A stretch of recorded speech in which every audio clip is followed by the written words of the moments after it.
C'était plus qu'un symbole. Nous étions ses créateurs.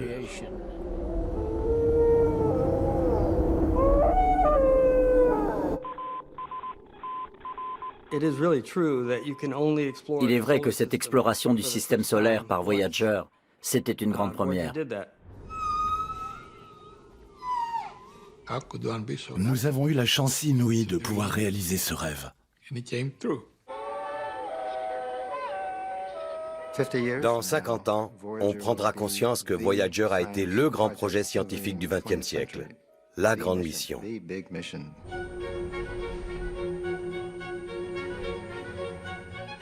On n'avait pas encore pris la mesure de l'immensité de l'univers. Et Voyager nous a ouvert les yeux.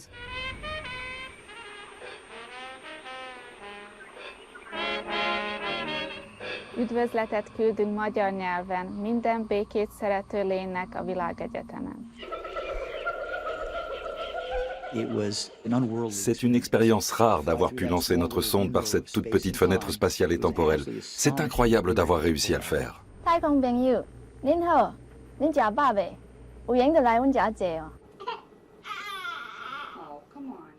On a créé un vaisseau intelligent qu'on a propulsé dans l'espace.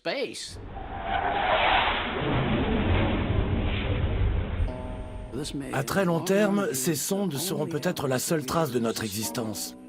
Quand on travaille sur un tel projet, on le fait avec le plus grand respect. Tout ce qu'on croyait savoir s'est retrouvé ébranlé. On pensait être dans un univers et soudain, on était dans un autre, complètement différent.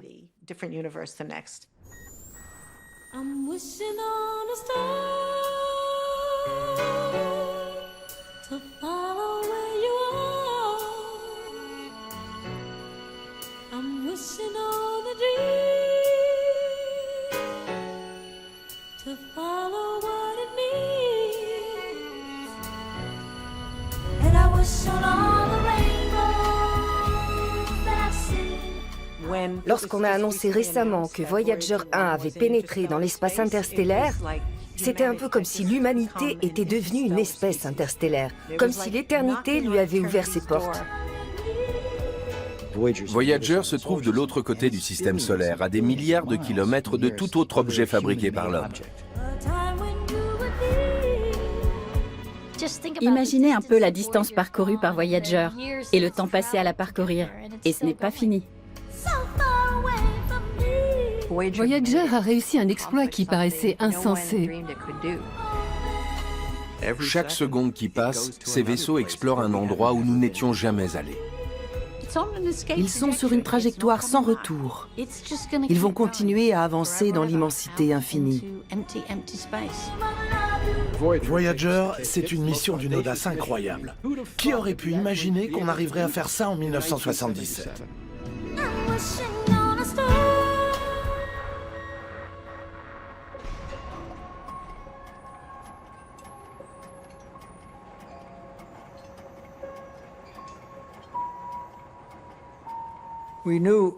On avait quelques connaissances grâce aux observations au télescope. C'était fou. Qu'est-ce qu'on savait en fait? Que ces planètes étaient toutes des géantes gazeuses, constituées pour la plupart d'hydrogène et d'hélium, avec un peu de méthane. On savait qu'il y avait des vents sur Jupiter. On connaissait la grande tache rouge. On savait aussi qu'il y avait un rayonnement emprisonné, donc un champ magnétique. On savait que Jupiter avait 4 lunes.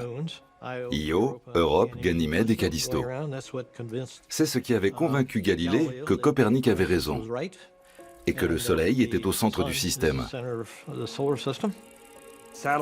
On savait que les planètes extérieures avaient des satellites, parce qu'on les voyait tourner. Mais tout le monde pensait que ce n'étaient que des boules de glace cabossées, un peu comme sur les hauts plateaux de la Lune, criblés de cratères d'impact. Et cette idée était tellement répandue qu'on n'a même pas pensé à intégrer des géologues à la mission Voyager. De Saturne, on connaissait les anneaux et les principaux satellites, mais pas grand-chose de plus. Et tout ça était assez flou. Personne ne s'était approché de ces planètes extérieures. La mission Pioneer était passée non loin de Jupiter et Saturne, mais c'était avec des caméras très rudimentaires. On n'avait pas beaucoup d'images et l'instrumentation n'était pas très développée. Les missions Pioneer avaient servi avant tout à voir si des vaisseaux pouvaient passer sans dommage la ceinture d'astéroïdes. Aujourd'hui, on a appris beaucoup de choses qu'on ne savait absolument pas à cette époque. Et cela vaut aussi pour Uranus et Neptune qui sont très éloignés. J'avais scruté ces planètes avec les télescopes les plus performants au monde, sans voir autre chose que des taches un peu floues. Au télescope, Uranus n'était qu'un petit point bleu-vert et Neptune un point bleuté encore plus petit. C'était tout. Les astronomes s'étaient donné beaucoup de mal pour connaître leur composition physique, leurs caractéristiques de base. Mais sur leur vraie nature, leur climat, la distribution de la masse à l'intérieur, de quoi elles étaient vraiment constituées, à quoi ressemblait leur lune, on savait très peu de choses. On ne peut pas tout apprendre par la seule observation au télescope. Il y a la théorie, et puis il y a ce qu'on ne sait pas, et qu'on cherche à savoir.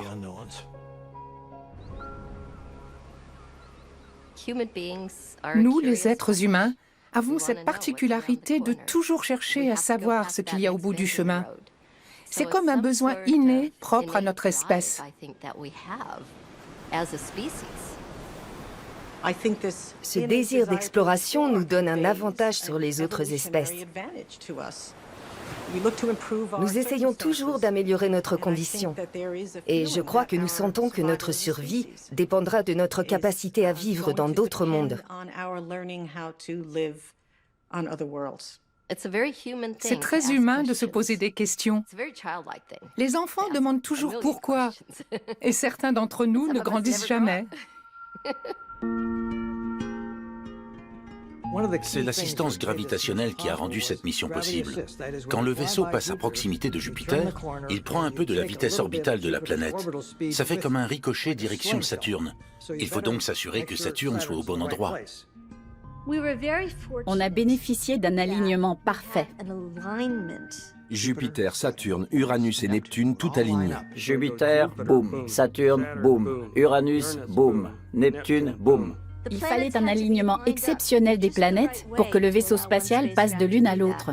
Et cet alignement se produit rarement. Ça n'arrive que tous les 100 ans, même plus de 100 ans. Environ 175 ans. Tous les 176 ans.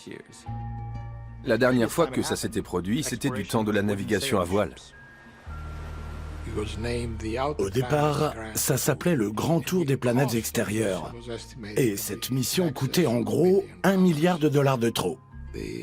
L'administrateur de la NASA est allé trouver le président Nixon et lui a dit « La dernière fois que les planètes étaient correctement alignées, le président Jefferson était assis à votre place et il a laissé passer sa chance. » Monsieur Nixon a ri et il a dit « D'accord pour 2 planètes. » Soit, ça coûterait forcément moins cher.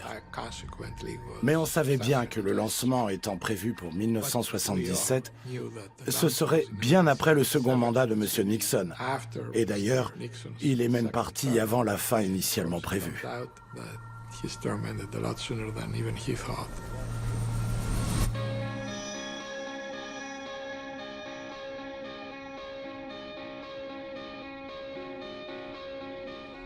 Le projet Voyager a démarré en juillet 1972 avec 11 différentes équipes scientifiques. Et l'objectif était qu'une des 2 sondes parvienne à dépasser Saturne. Mais on savait tous d'emblée qu'on ferait notre possible pour étendre la mission à Uranus et Neptune. On a donc choisi nos trajectoires avec un point d'appui aux abords de Saturne, qui nous donnerait un coup d'accélérateur pour aller vers Uranus. Et ça dès le départ. On voulait prévoir cette possibilité au cas où l'occasion se présenterait.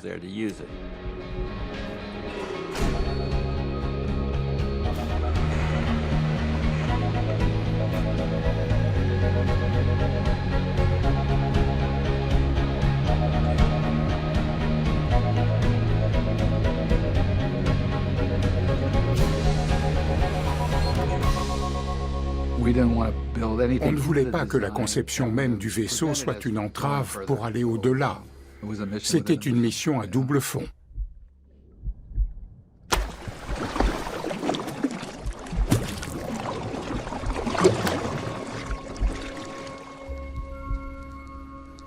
Le disque doré était en quelque sorte le cœur battant du vaisseau.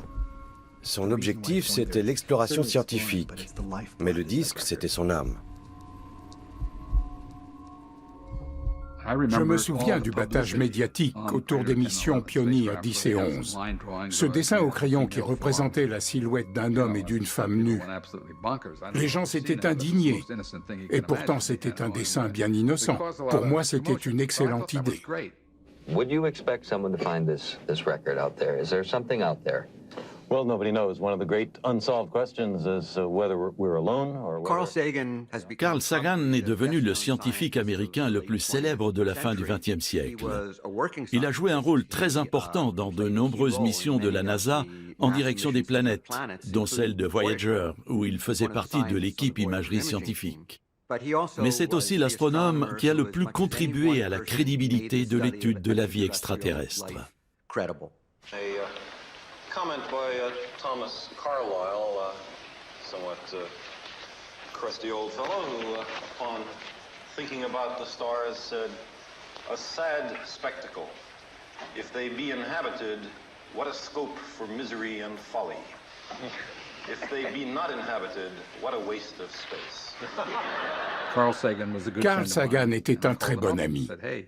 Je l'ai appelé pour lui demander s'il voulait bien imaginer ce qu'on pourrait embarquer sur la sonde. Il a accepté sans hésiter.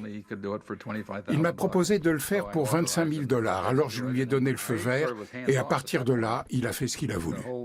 C'est lui qui a tout fait avec son équipe. Ils se sont dit que l'occasion était trop belle, et que quitte à lancer une bouteille à la mer, autant y glisser un message, en l'occurrence des témoignages de notre existence. Carl voulait faire une simple plaque métallique, mais un peu plus complète que celle des vaisseaux Pioneer. Mais c'est Frank Drake qui a eu l'idée du disque micro-sillon pour un poids et un encombrement identiques. Frank est un homme très brillant, mélange de Einstein et de Thomas Edison, grand théoricien de la physique, mais aussi quelqu'un de très concret, capable de résoudre toutes sortes de problèmes pratiques. Les scientifiques qui ont monté la mission Voyager sont toujours un peu jaloux que le public ait surtout retenu le disque doré, au lieu de leurs exploits autour des planètes extérieures du système solaire. C'est le disque qui a frappé les esprits. Parce qu'il renvoie à la question de la vie extraterrestre. Et que tout ce qui parle d'établir un contact avec des extraterrestres est bien plus fascinant que de connaître la composition chimique de tel ou tel minéral sur Mars.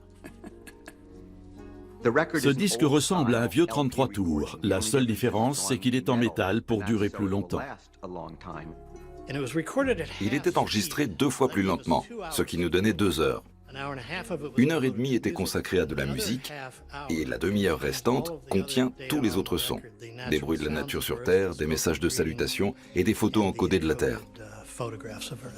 On nous a souvent demandé comment vont-ils pouvoir écouter ce disque. Mais justement, on a joint le matériel pour le lire. Une tête de lecture avec un saphir, et sur la couverture du disque, un dessin montrant la façon dont le saphir doit reposer sur le disque. Peut-être que ces schémas leur sembleront du niveau d'un gribouillage de maternelle. Mais ils devraient comprendre, s'ils ont la tête bien faite, si tant est qu'ils aient une tête. Voyager a été lancé l'année du centenaire de l'invention du phonographe par Edison. C'est donc tout naturellement qu'on a choisi le disque comme support. Mais ce qui est intéressant, c'est que pour le protéger de la poussière et des petites particules au cours du voyage, ils ont pensé à le couvrir. Et sur le couvercle, ils ont gravé la position de la Terre dans notre système solaire et sa position par rapport à différents pulsars. Beaucoup de gens nous ont demandé pourquoi leur dire où on se trouve. On ne sait pas qui ils sont. Ils pourraient nous attaquer, nous manger, nous réduire en esclavage ou nous détruire. S'ils trouvent ce disque, c'est qu'ils sont techniquement plus avancés. Pourquoi vous faites ça? Ceux qui le trouveront se demanderont même pourquoi on s'expose ainsi à leur soif de conquête et se dire qu'on doit être sacrément altruiste.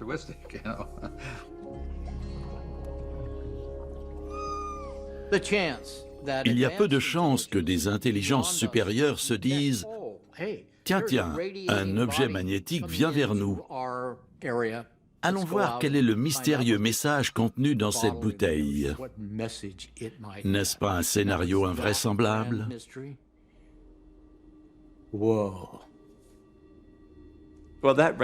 C'est toujours la même question.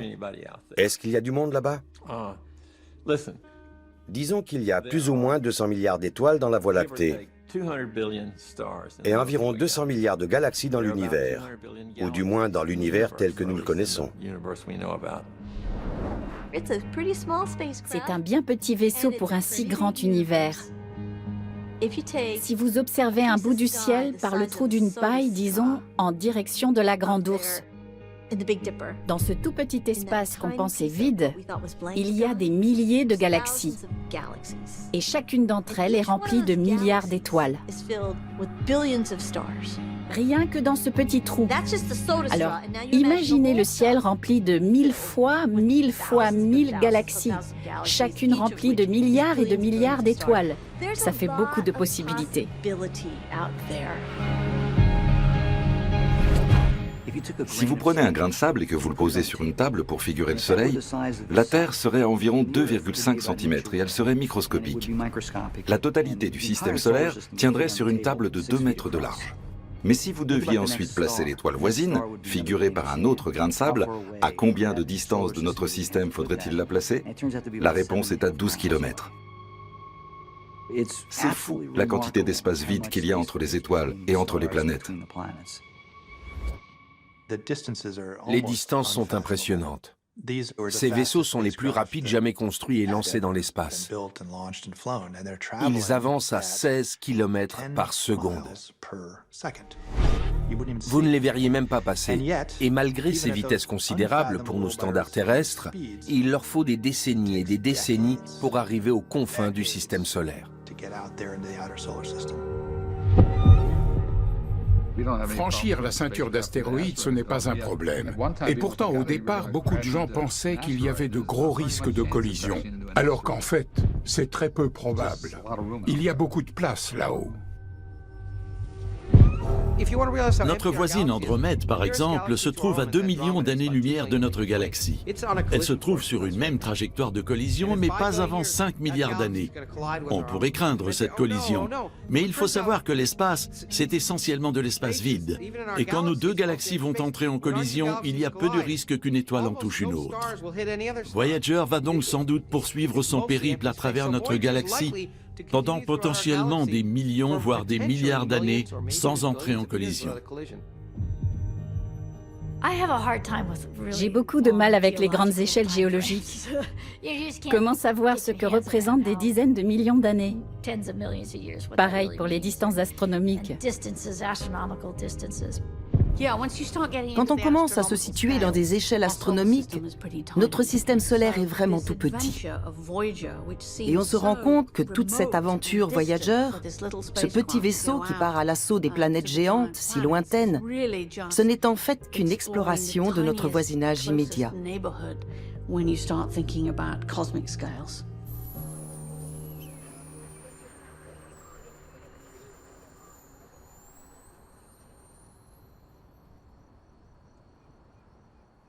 Les deux vaisseaux ont été construits dans le Jet Propulsion Laboratory, un centre de recherche fédéral qui fait partie de l'Institut de technologie de Californie. Ce que j'admire le plus chez les ingénieurs qui ont mis au point Voyager, c'est qu'ils ont absolument tout envisagé, même le plus improbable. Ce sont vraiment des gens qu'on a tout intérêt à emmener quand on part en camping. Ils anticipent tous les problèmes possibles et imaginables. Et s'il y a tel insecte, et si les tentes prennent l'eau, et si on n'a plus de gaz, et si on n'arrive pas à allumer le feu. Quand on envoie un vaisseau dans l'espace, il n'y a pas de dépanneuse, pas moyen de le rapatrier. Il vaut mieux avoir tout envisagé, ou alors c'est la fin du voyage.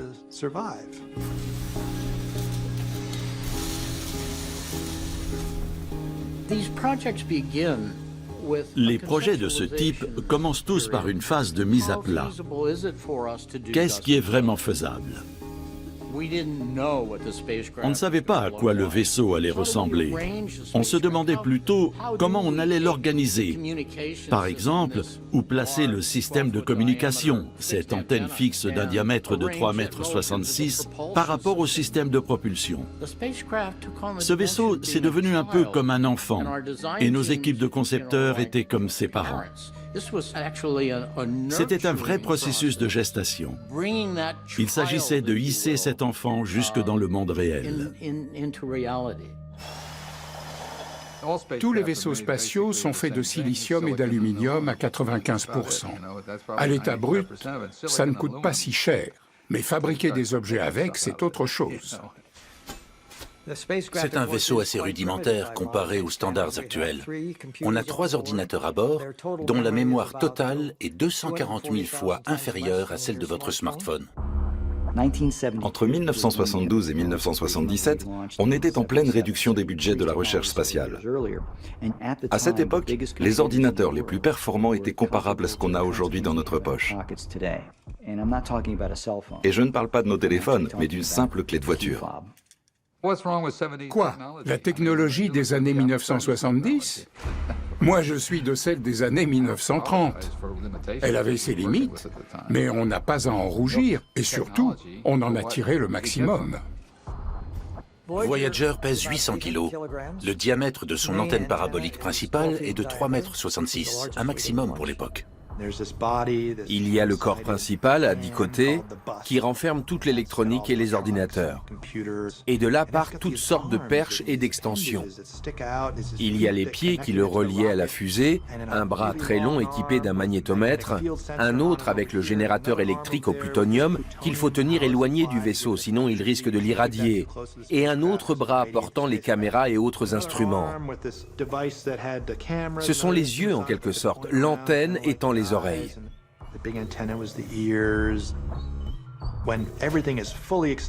Et franchement, quand toutes ces extensions sont sorties au maximum, le vaisseau a la taille d'un minibus. Il est vraiment gracieux, malgré son allure dégingandée. Une drôle de silhouette, mais parfaitement adaptée à l'espace.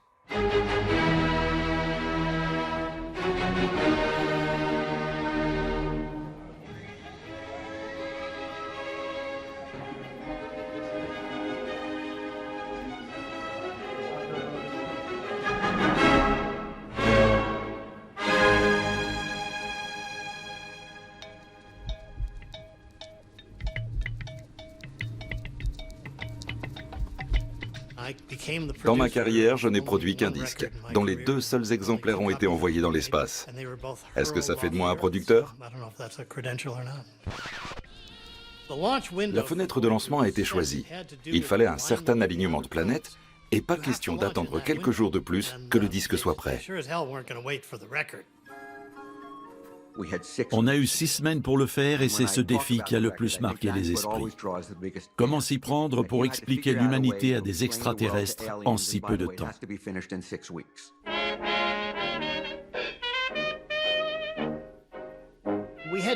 Nous avions 2 objectifs pour la musique. D'abord, nous voulions des musiques représentatives de beaucoup de cultures différentes à travers le monde, et pas seulement de celles qui avaient conçu et lancé la sonde.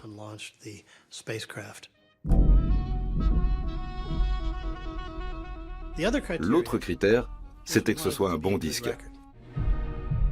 C'est un message très personnel, pas le fruit d'un travail collégial, beaucoup trop bizarre.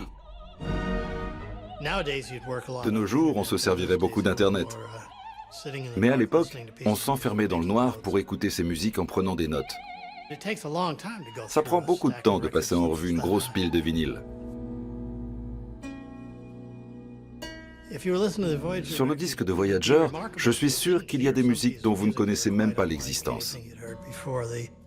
Par exemple, le morceau japonais à la flûte shakuhachi, ou la jeune pygmée de 16 ans qui chante un chant initiatique dans la forêt Ituri en Afrique. C'est d'une beauté renversante.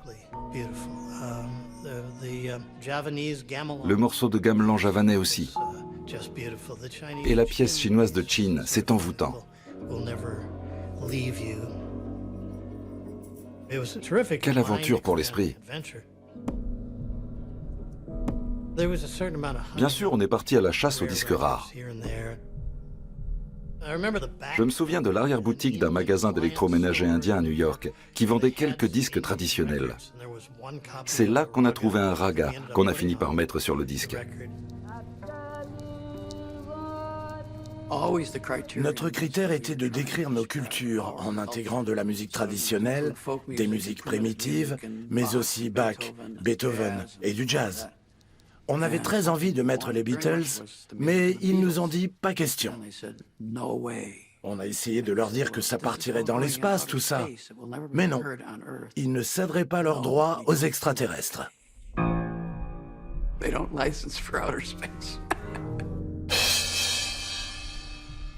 J'aurais beaucoup aimé mettre un morceau de Bob Dylan, mais il n'y avait de place que pour un seul morceau de rock contemporain.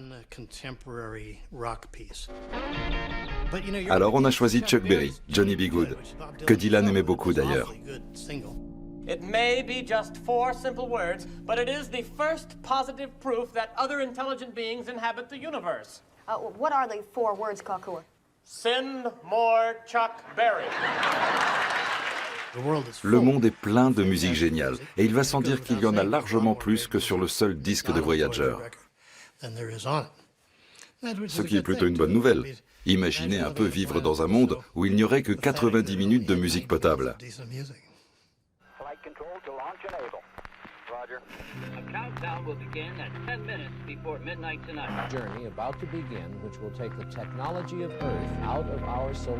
Au moment du lancement, la sonde était toute pliée comme un origami. Le moment de l'embarquement sur la fusée a été assez surprenant. Nous savions que ça arriverait un jour, mais ce qui nous a surpris, c'est notre émotion. J'ai regardé tous mes collègues, et là, j'ai compris que c'était la dernière fois que nous avions le vaisseau sous nos yeux.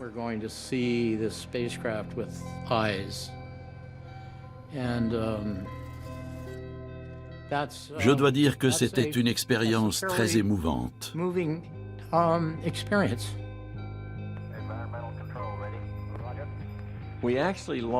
Nous avons lancé Voyager 2 en premier, et ça, la presse ne s'en est pas remise.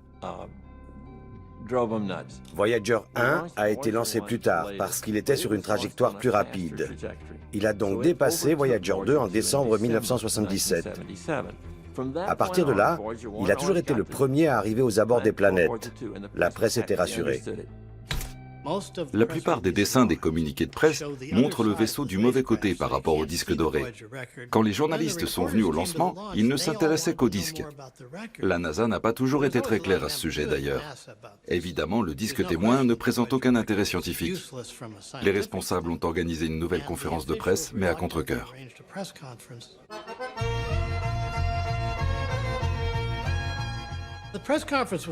Vraiment, c'était un peu ridicule. Cette conférence avait été organisée dans une grande salle de réception, mais coupée en deux par une sorte de paroi en accordéon. Et dans l'autre partie de la salle, on célébrait un mariage polonais. On a fait toute la conférence de presse au son des flonflons. Mais le public a bien compris l'enjeu.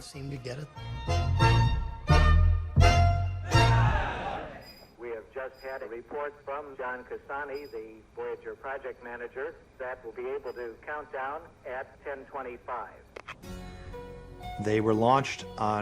Les 2 sondes ont été lancées par des fusées Titan dérivées de missiles balistiques intercontinentaux et reconverties dans le lancement de vaisseaux spatiaux civils en direction des planètes. 5, 4, 3, 2, 1. We have ignition. On assiste à la mise à feu, et là, on n'est plus du tout préparé à ce qui va arriver.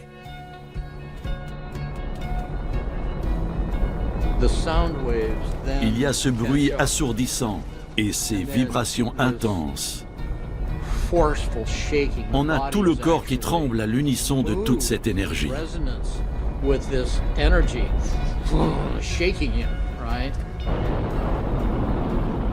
On sautait dans tous les sens. On se prenait dans les bras. On était tellement heureux d'avoir réussi. La fusée avait bien fonctionné, ce qui n'est jamais gagné d'avance. On était installé très loin de la fusée parce qu'on ne sait jamais, ça peut exploser. On retient un peu son souffle. On veut voir le moment précis où le vaisseau se détache de la fusée pour partir dans l'espace. Quand on l'a vu se détacher, on s'est tous dit « Voilà, il est parti, notre ambassadeur pour les 5 milliards d'années à venir ». J'étais là, du haut de mes 7 ans, je le regardais partir et je me disais « Tiens, il y a un petit bout de moi là-dedans ». Ça n'avait pas trop de sens pour moi, mais bon. Allez, au revoir.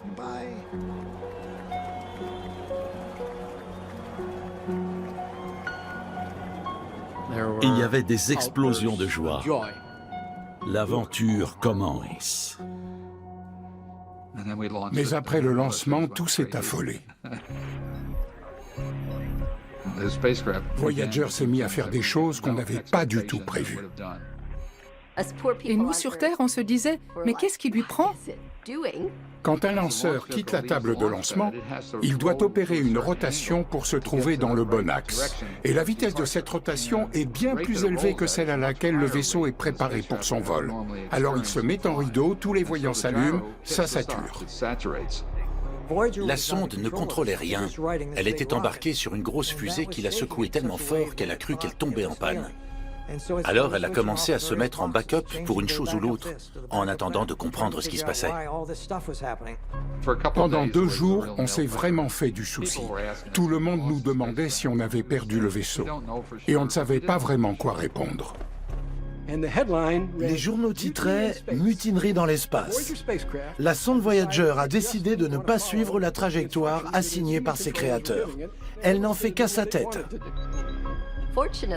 Heureusement, la personne qui avait créé le programme a pu nous expliquer ce que le vaisseau était en train de faire. Et ça a rassuré tout le monde.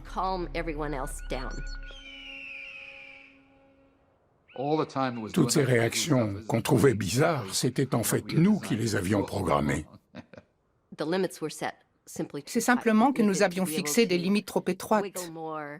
Il fallait qu'il puisse supporter davantage de mouvements, de vibrations, et le signal de télémesure n'était pas assez constant.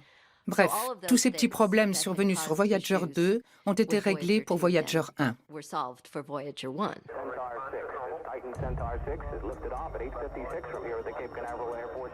Quand Voyager 1 a décollé, tout avait l'air normal.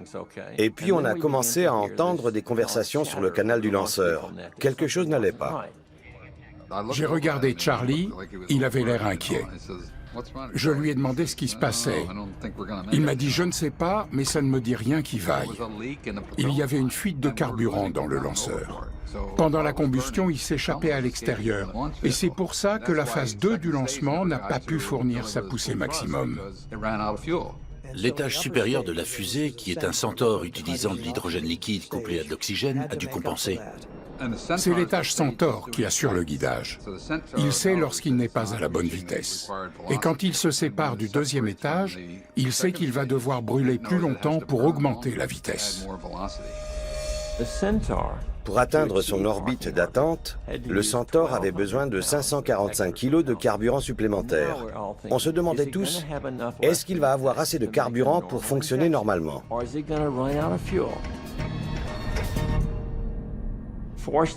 Heureusement, il avait 3 secondes et demie de poussée avant la panne sèche. Voyager 1 a réussi son coup à 3 secondes et demie près. S'il n'avait pas eu assez de vitesse pour atteindre Jupiter, il ne serait pas arrivé très loin, mais il serait reparti vers le Soleil. Et ça n'aurait pas été bon.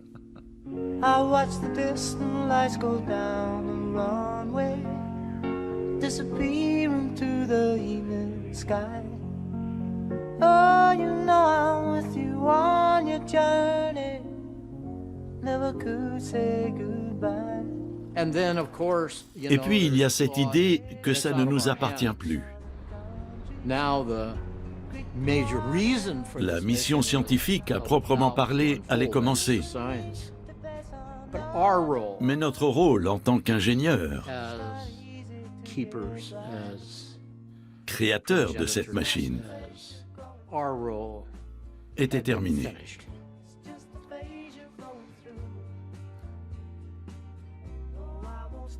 C'était émouvant.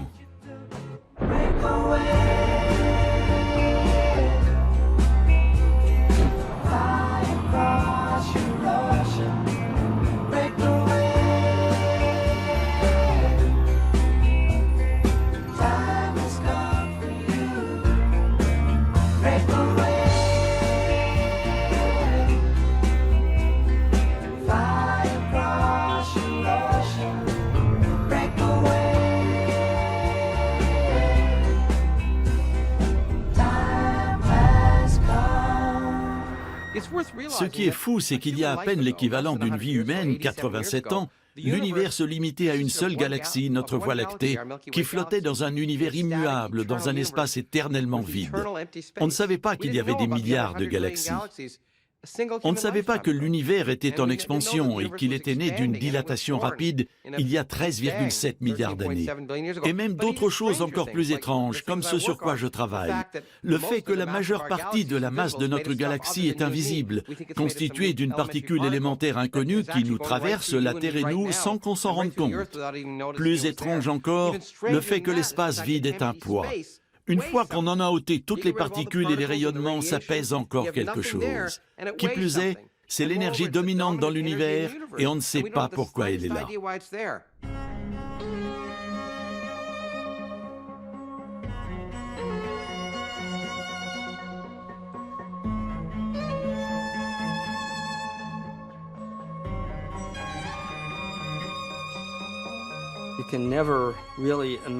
On a beau essayer, on ne peut jamais vraiment imaginer ce que la nature nous réserve comme surprise.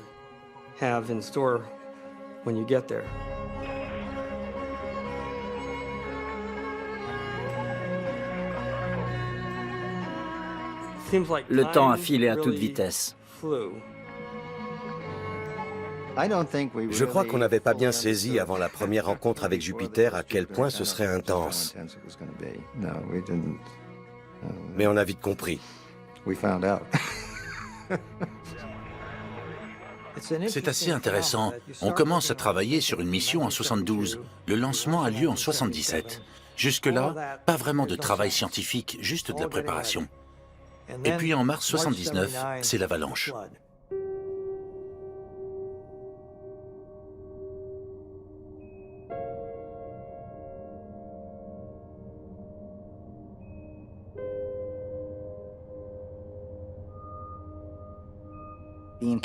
On se laisse gagner par le suspense. On a démarré la phase d'observation avec notre caméra téléobjectif, et c'est comme ça que, jour après jour, Jupiter nous est apparu de plus en plus grande. À mesure qu'on approchait, chaque photo était plus belle que la précédente. Au départ, c'était un tout petit point sur l'écran qui grossissait de jour en jour. Et plus on approchait, plus les images étaient spectaculaires. C'était incroyablement étrange et beau. Grâce à Voyager, Jupiter se révélait dans toute sa splendeur. On essayait d'obtenir le plus de détails possible. On avait un objectif 1500 mm et un grand angle de 200 mm. Would someone care to speculate what you would say to Galileo Galilei if he walked into the room today? How are you able to live so long?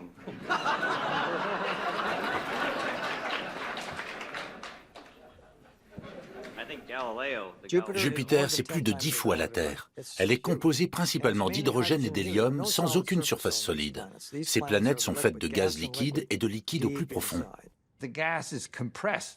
Plus on va en profondeur, plus le gaz est comprimé. Il devient tellement chaud qu'on serait littéralement vaporisé si on devait traverser Jupiter. Nous, les spécialistes de sciences de l'atmosphère, on avait plus de recul parce qu'on était concentrés sur la planète, pas sur ses lunes. Et on était toujours les premiers à repérer quand il se passait quelque chose, les premiers à pousser de grands cris. Aujourd'hui encore, on n'embarque pas de détecteur couleur. La résolution est bien meilleure en noir et blanc. Quand on veut de la couleur, on traite les images, on met des filtres et on assemble tout ça pour faire une image couleur. Cette accélération, quand on se rapproche d'une planète, c'est quelque chose de très excitant. On appelait ça le tuyau à incendie. Impossible d'avoir un goutte à goutte. On est tout de suite inondé de données. On approche de Jupiter et là, on voit une tempête qui dure depuis plus de 300 ans. C'est la grande tache rouge. On y logerait 2 ou 3 fois la Terre. Vous voyez la tache? Une Terre ici, une Terre là, et tout ça tourbillonne. Moi, j'imaginais que les mouvements autour de cette tache géante seraient assez lents, comme dans du miel. Mais quand Voyager a commencé à nous transmettre des images plus rapprochées, on s'est aperçu qu'il y avait en fait une très grande activité. Ce qui n'a fait qu'augmenter le mystère. Comment ces grandes tempêtes étaient possibles avec toutes ces turbulences autour? Elle avalait des nuages, elle en crachait d'autres. On savait que c'était un vortex, mais on ne l'avait jamais vu en action.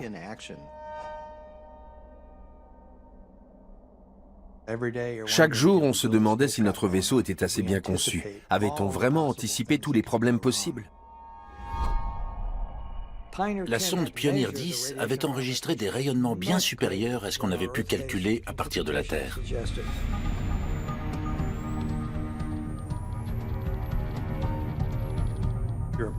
On fait exprès de s'approcher de ce monstre, de ce champ magnétique phénoménal, parce qu'on veut pouvoir observer toutes les lunes, les nuages et les tempêtes, et aussi parce qu'on veut profiter de sa gravité pour foncer vers Saturne. Mais on ne sait pas si le vaisseau va survivre à ça. S'il grille, finit la mission. Pareil s'il reste intact, mais qu'il ne peut plus communiquer. 2 mois avant le lancement, l'équipe scientifique prévoyait que les champs magnétiques autour de Jupiter seraient assez intenses pour accélérer les particules. On entendait parler de valeurs proches de 40 000 volts, autant dire que notre vaisseau n'y survivrait pas. Les câblages des différentes extensions de la sonde étaient conducteurs. Ils risquaient de transporter ce bombardement à l'intérieur de nos systèmes et de tuer le vaisseau. Il a donc fallu tout isoler. Et on n'avait plus le temps de passer par les procédures de conception normales. Alors, pour que ça puisse être fait rapidement, on a monté une équipe qui a fait des choses pas très orthodoxes. Je me souviens avoir demandé à un technicien d'aller acheter du papier alu. On n'avait rien d'autre sous la main. Normalement, nos protocoles de commande de matériaux sont des procédures beaucoup plus élaborées.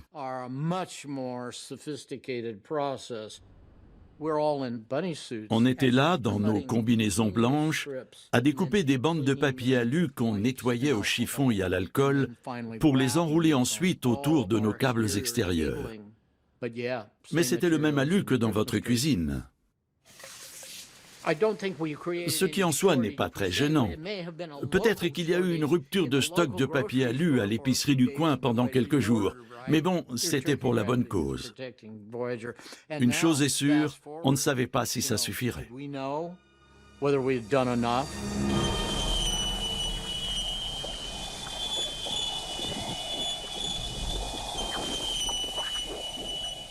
On entendait toutes sortes de sons inouïs. C'est un phénomène très curieux. Imaginez des molécules qui se rassemblent dans un coin d'une pièce et qui commencent à siffler tout en même temps. Eh bien, dans cette ceinture de radiation, c'est possible. J'appellerais ça des sons radio, parce qu'on les détecte avec une antenne. Si vos oreilles étaient équipées d'antennes assez puissantes, vous pourriez capter ce qu'on a enregistré. Des sifflements.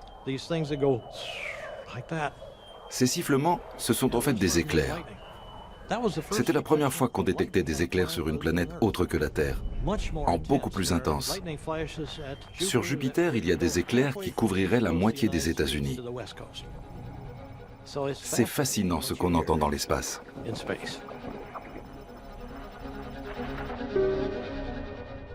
Quand on est en mission de survol, il ne faut pas se rater. On recevait des images de plus en plus satisfaisantes. On commençait à voir les détails des lunes. On n'avait qu'une crainte, c'était qu'elles ressemblent toutes à notre lune, qui, il faut bien le dire, est sans fantaisie. On imaginait qu'on allait trouver des boules de glace cabossées. On a commencé par Callisto, qui est en effet entièrement recouverte de cratères d'impact. Ensuite, Ganymède, qui présente des sillons et des arêtes intéressants, mais qui est aussi criblé de cratères. Puis on est passé aux deux autres. Et là, pas de cratère. C'était encourageant parce que ça voulait dire qu'on allait peut-être trouver de la diversité. On a découvert une boule de billard bien lisse, Europe, recouverte d'une croûte de glace craquelée. On aurait dit des plaques de glace en mouvement. La meilleure explication à cela, c'est qu'il y a un océan d'eau salée sous cette croûte de glace. Un océan encore plus vaste que sur Terre, peut-être 2 ou 3 fois plus. Le plus grand océan du système solaire, et il se trouve sur un satellite de Jupiter. Et puis le clou du spectacle, c'était Io. Io, bien sûr, c'était la star, et on n'en savait rien. On l'a découvert à cette occasion. Tout le monde était rentré chez soi. Linda Morabito, une ingénieure qui était là pour établir la position et l'orbite du vaisseau, a repéré des sortes de bosses à la surface de Io. Sur cette mission, j'étais ingénieur de navigation. J'étais chargé de jeter un dernier coup d'œil avant de partir. Allez, une dernière photo de Jupiter. Ce n'était pas un poste très prioritaire. C'était une image de navigation optique, et Linda a aperçu quelque chose d'étrange à la surface. J'ai vu émerger un objet vraiment énorme. Je me suis dit, mais qu'est-ce que ça peut bien être? D'après l'image, ça ressemblait à un autre satellite émergeant de derrière Io.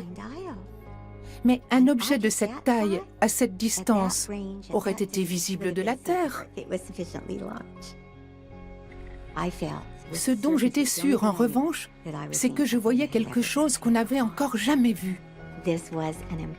C'était comme un panache en forme de champignon qui s'élevait à 250 km au-dessus de la surface. Une activité volcanique. J'avais découvert la première preuve d'un volcanisme actif ailleurs que sur Terre.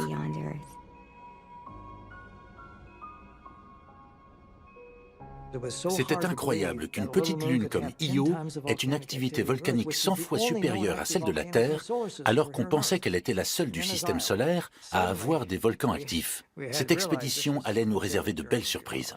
I wanted to say one other thing. We've been saying that perhaps there's some funny way in which Jupiter gobbles up all the things that are coming in and doesn't let Io be hit by any. Well, we aimed a spacecraft and went very close, and had we missed, we would have made the first impact crater. Les phases de survol des planètes durent environ une semaine, et c'est 24 heures sur 24. C'est très intense. It's intense. There will be a Voyager report in 30 seconds.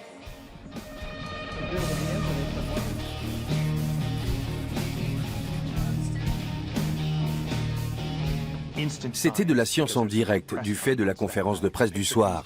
Les images arrivent et on a 3 heures pour les comprendre et en informer le monde entier. Grosse pression. Et là, on regrette d'être fait de chair et de sang. On a besoin de manger, de dormir, d'aller aux toilettes. Et à cause de ça, on va forcément rater quelque chose, alors qu'on ne veut surtout pas, parce que toutes les 48 secondes, une nouvelle image arrive.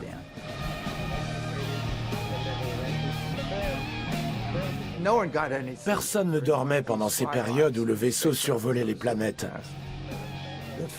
Les labos photos travaillaient jour et nuit. Les gens dormaient dans leur voiture.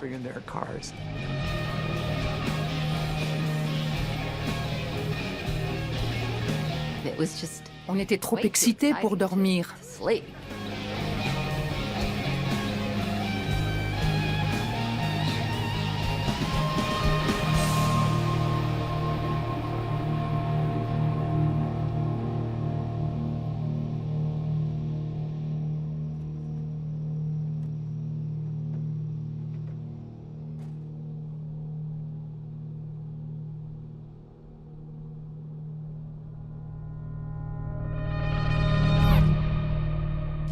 C'est la toute première photo de l'anneau de Jupiter.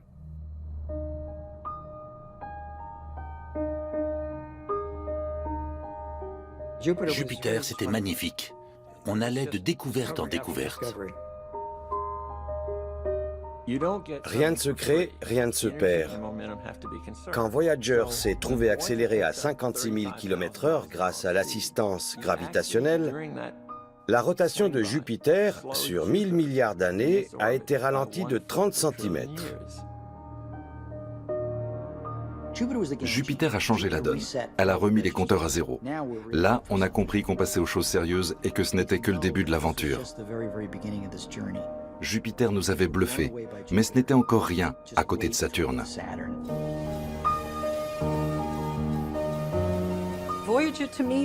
Pour moi, la mission Voyager, ça a été homérique. Des années à traverser le système solaire d'une planète à l'autre, puis une semaine ou deux d'activités frénétiques, de découvertes, et puis on remonte sur le bateau et en avant pour de nouvelles conquêtes.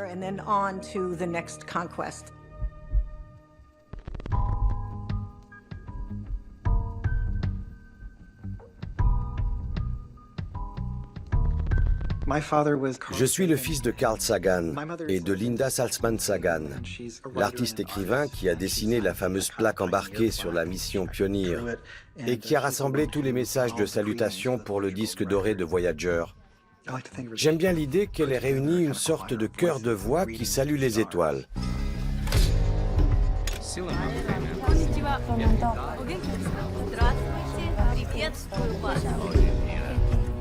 Mes parents voulaient aussi qu'il y ait une voix d'enfant, alors ils m'ont demandé « Nick, tu voudrais bien laisser un message pour les extraterrestres, s'ils existent?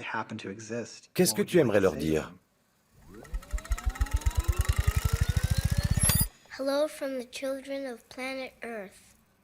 Bonjour des enfants de la planète Terre, tout simplement. Ça leur a plu? Super, on va t'enregistrer. C'est un peu flou, mais je me souviens des boutons et des aiguilles des vumètres qui vont dans le rouge quand on parle trop fort. Très 70s.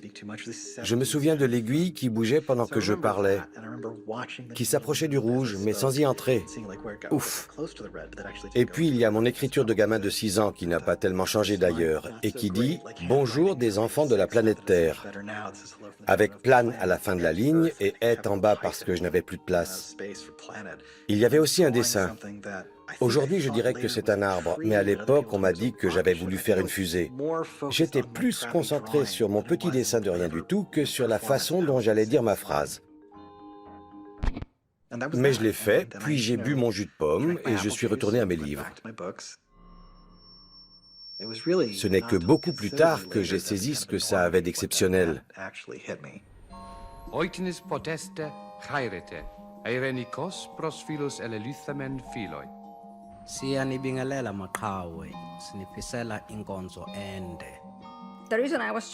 Je n'avais rien d'extraordinaire, mais je me suis trouvée là, au bon moment, et on savait que je parlais arabe. J'ai eu de la chance. J'ai dit « Pourquoi moi ?» Parce que tu parles portugais. Je n'ai reçu aucune consigne sur ce que je devais dire, seulement qu'il fallait que ce soit court. Ces salutations à l'univers, c'est un peu les ancêtres du tweet. Ça devait être court et simple, et on m'a laissé 5 minutes de préparation avant d'enregistrer. On m'a dit, on enregistre pour un vaisseau spatial. J'étais très intimidée.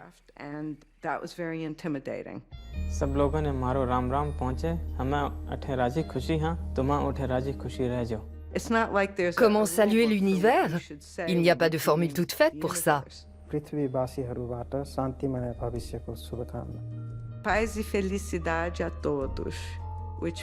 veut dire paix et bonheur à vous tous. Ça m'a semblé le moins risqué si on croisait des extraterrestres, plutôt que de leur dire « Conduisez-moi à votre chef ».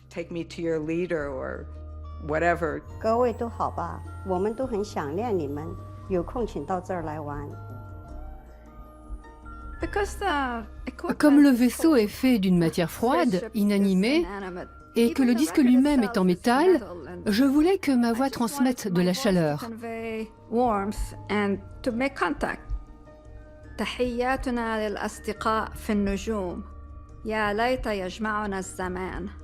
Ce qui signifie « Salut à nos amis du ciel, nous aimerions vous rencontrer un jour ».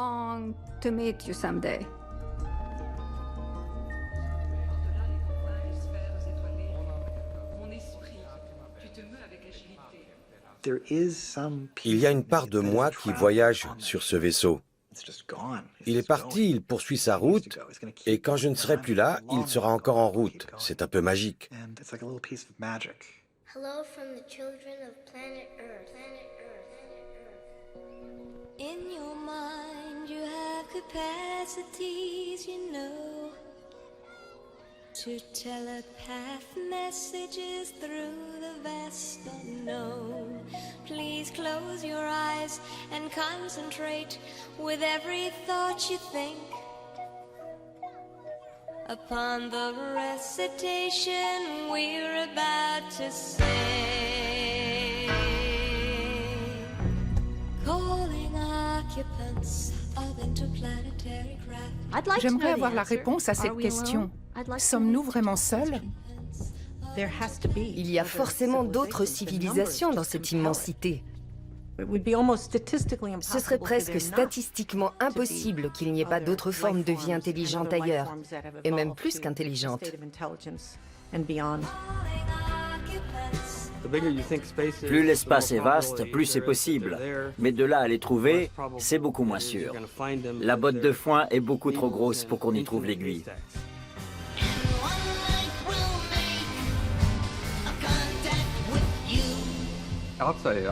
L'existence d'autres formes de vie intelligentes, si tant est que nous puissions nous ranger dans cette catégorie, est tellement sûre que je vous parie qu'en ce moment même, un homme et une femme sont en train d'avoir exactement la même conversation que vous et moi.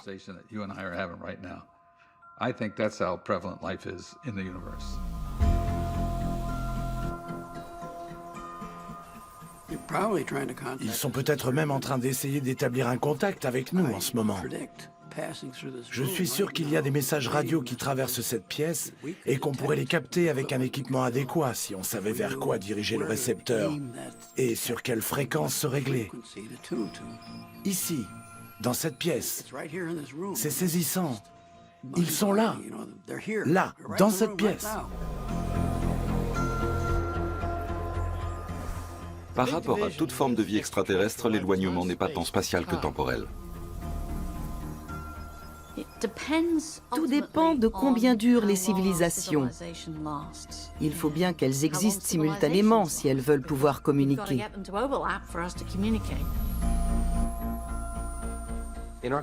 La galaxie a environ 12 milliards d'années, mais notre Soleil est plus jeune, 4 milliards d'années et demie. Il y a beaucoup d'étoiles qui sont bien plus âgées. On peut donc imaginer une civilisation ayant vécu autour d'une étoile plus ancienne et qui ait observé la formation de notre Terre. Sur ces 4 milliards et demi, ce n'est qu'au cours des 50 ou 60 dernières années qu'ils auraient pu détecter nos signaux, à la faveur d'une diffusion de Star Trek par exemple. Même si on vous dit « regardez cette étoile, regardez le troisième caillou en partant de l'étoile, c'est là que vous trouverez de la vie ».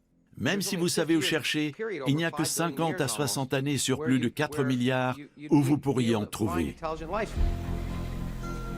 Si nous sommes seuls, alors nous sommes vraiment uniques. Comment est-ce possible? Pourquoi nous? Et en quoi sommes-nous si particuliers tout seuls dans notre petit coin d'univers? Et si nous ne sommes pas seuls, comment sommes-nous arrivés ici? Est-ce que ces autres groupes peuvent nous en apprendre davantage sur nous? À quoi ressemblent-ils? Sont-ils les créatures de nos rêves ou de nos cauchemars? Ce qui nous sauve, c'est que le voyage interstellaire n'est pas une chose facile. Les extraterrestres ne sont sans doute pas plus avancés que nous dans ce domaine. On est tranquille pour quelque temps. En gros, on est tous coincés chacun de son côté sur sa planète.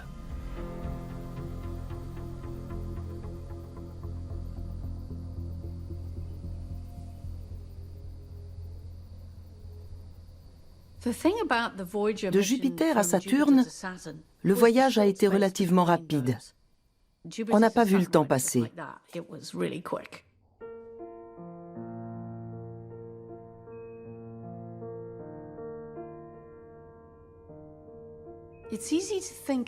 Jupiter, c'est un peu le mâle dominant du système solaire.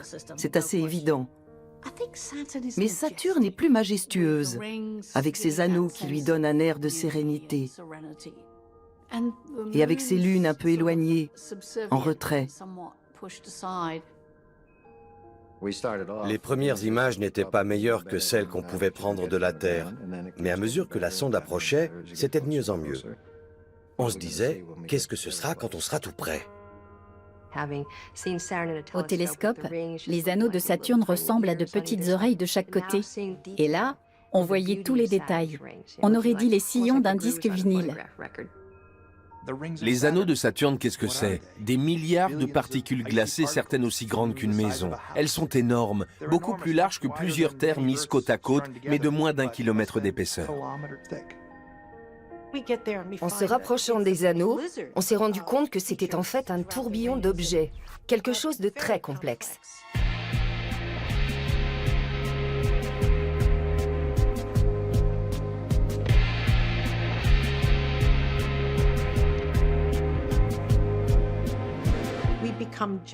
On était devenus accros. C'est comme ça pendant les phases de survol. Quand on a déjà vécu ça une fois, on sait que c'est une expérience géniale et on voudrait que ça ne s'arrête plus jamais. At some point, perhaps a year or so from now, it may be possible to put all this into perspective. But right at the moment, I cannot recall being in such a state of euphoria for any previous planetary encounter, including our two remarkable Voyager encounters at Jupiter.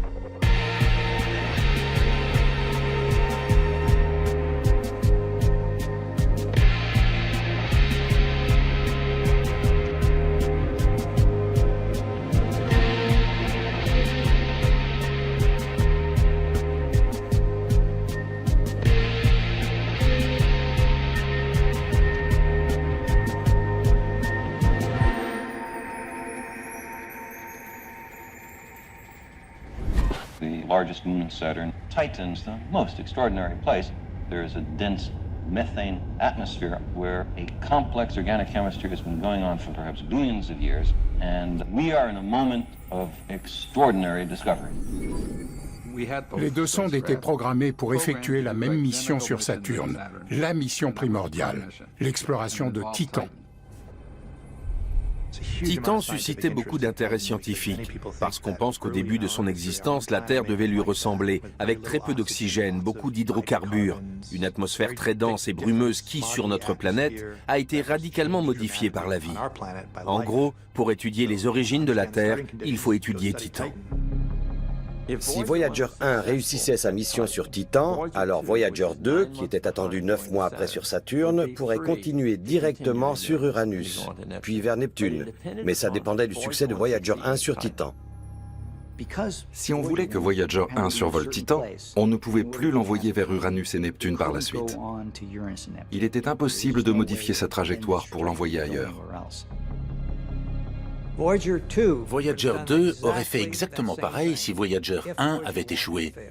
Et l'exploration des planètes se serait arrêtée là. Ça aurait été vraiment dommage de devoir renoncer à Uranus et Neptune pour faire un deuxième essai avec Titan. On avait beaucoup d'attentes avec Voyager 1. En gros, Titan était une boule géante de brouillard marron avec des sortes de brumes électriques bleutées au-dessus. La caméra de Voyager ne voyait pas à travers les nuages et la brume.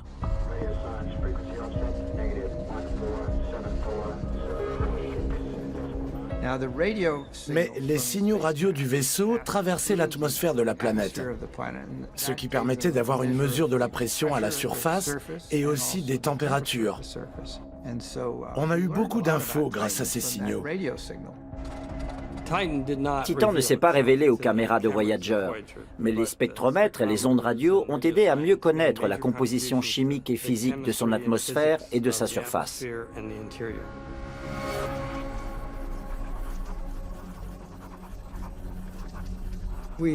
On a collecté tout ce qu'on pouvait avec Voyager 1. Il n'y avait pas grand-chose à tirer d'un deuxième survol de Titan. Peu de temps après, les responsables de la NASA ont accepté que Voyager 2 poursuive sa trajectoire en direction d'Uranus. Voyager 1 avait rempli sa mission.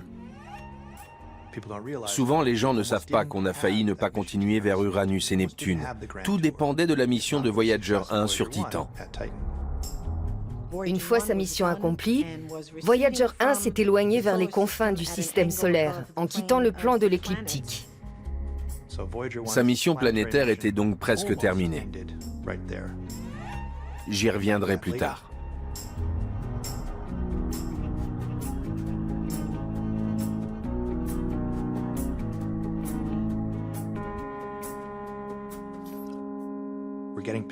On a commencé à recevoir des images et des données de Voyager 2. Mais à un moment donné, la sonde devait passer derrière Saturne, ce qui allait nous bloquer l'accès aux signaux radio. Ça devait se passer en pleine nuit. On savait que pendant plusieurs heures, on ne serait plus en contact avec le vaisseau. On était déjà prêt à boire le champagne. On n'avait plus qu'à récupérer sur l'enregistreur les données qui n'auraient pas pu être transmises. Et au lieu de ça, on commence à recevoir des tas de signaux d'erreur en provenance de Voyager 2. Il s'était passé quelque chose de grave. C'était au moment de la traversée du plan des anneaux, et on ne recevait que des images noires.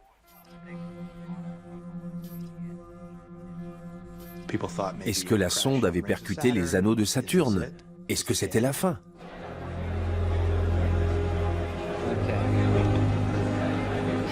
Ladies and gentlemen, we can start the briefing.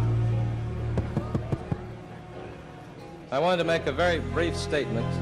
We do have a problem on board the Voyager 2 spacecraft. The spacecraft has a problem. The scan platform operating mechanism is not operating properly. To make sure we understand where we're headed, the following instruments are mounted on the platform. The wide-angle camera, the narrow-angle camera, the infrared instrument, the ultraviolet instrument, and the photopolarimeter.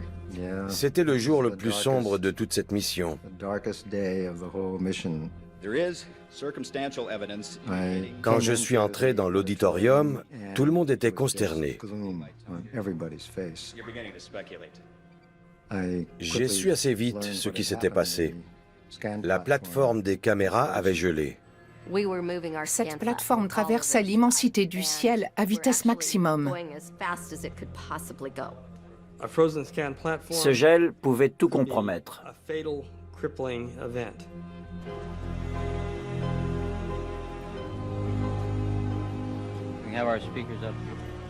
Ça voulait dire que le reste de la mission était fichu. Saturne, Uranus et Neptune. Tout d'un coup, on voyait nos projets s'effondrer. The problem is not with the camera, it's with the articulated platform that moves all of the instruments. Our cameras, as far as we know, are working just fine. It's just that we're taking lots of pictures of black space.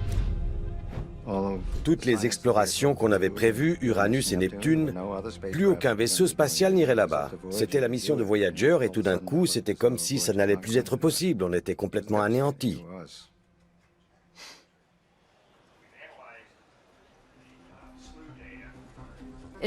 L'équipe d'ingénieurs a mis 2 jours à diagnostiquer le problème.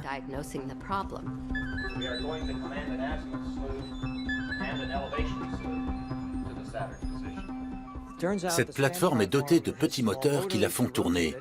On pouvait la faire tourner au ralenti, tic, tic, tic, tic, à vitesse moyenne ou alors très vite. On voulait pouvoir observer dans différentes directions. Mais comme ça n'était pas bien lubrifié, ça restait bloqué. C'était un peu comme une voiture bloquée dans la neige. On essaie d'aller en avant, en arrière, par petits coups, pour essayer de la dégager petit à petit. C'est ce qu'on a fait avec la plateforme. On a essayé de la pousser dans un sens, elle bougeait un peu, puis dans l'autre sens, et ainsi de suite, d'avant en arrière, et on a enfin réussi à relubrifier le tout. La plateforme a été libérée, les images sont revenues et on a eu Saturne au moment où on s'en éloignait.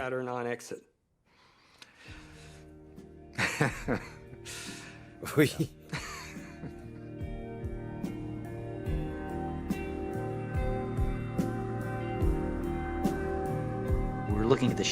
On voyait l'ombre de Saturne sur les anneaux. C'était un angle nouveau, inédit. Incroyable. On était de l'autre côté de Saturne.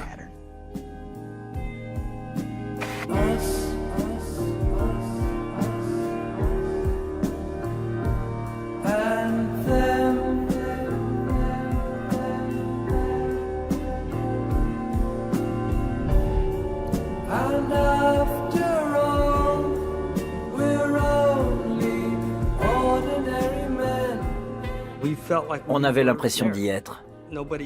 On n'en avait pas vraiment conscience. Voyager, c'était une part de nous-mêmes. Nous.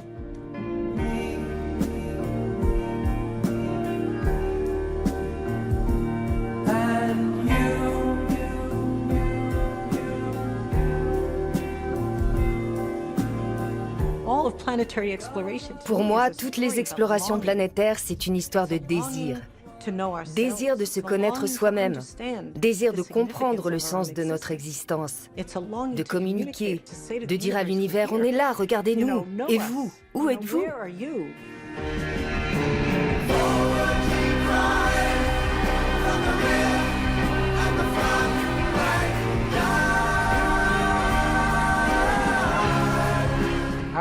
Comment s'y prendre pour communiquer avec une civilisation dont nous ignorons tout? L'hypothèse, c'est qu'on partage le même univers physique, que les lois de la physique ici sur Terre ont l'air de s'appliquer partout ailleurs. Il se peut donc qu'on puisse communiquer assez facilement sur la science et les mathématiques. Les hommes partagent tous l'amour de la musique. C'est ce que dit le disque. On aime ça, on vous l'envoie, c'est notre cadeau. La musique, à la base, c'est des mathématiques. Dans la musique populaire, ça peut être des structures très simples, c'est de l'arithmétique. Pour une fugue de Bach, ça peut être plus complexe et plus intéressant. Les mathématiques sont un langage universel. C'est pour ça que nous avons inclus des musiques qui soient intéressantes d'un point de vue mathématique.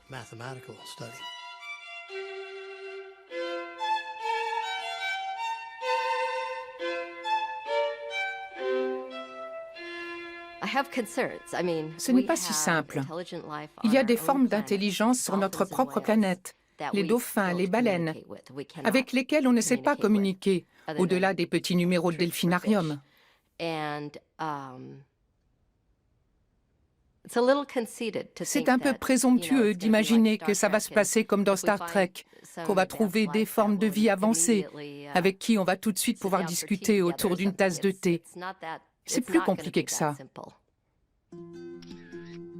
Le disque de Voyager contient une série de photos pour décrire notre civilisation. Mais on ne pouvait en mettre qu'une centaine, pas plus. Ça n'a pas été facile. On a procédé par petites touches. On ne peut pas décrire la Terre en 100 photos. Pas même en 1000. Mais il fallait réussir à représenter tout un monde à partir d'un détail.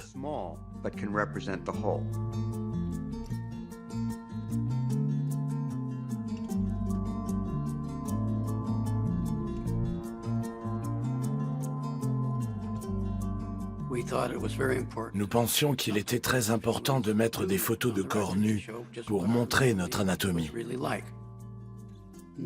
La NASA avait déjà été très critiquée à cause de la plaque de Pioneer.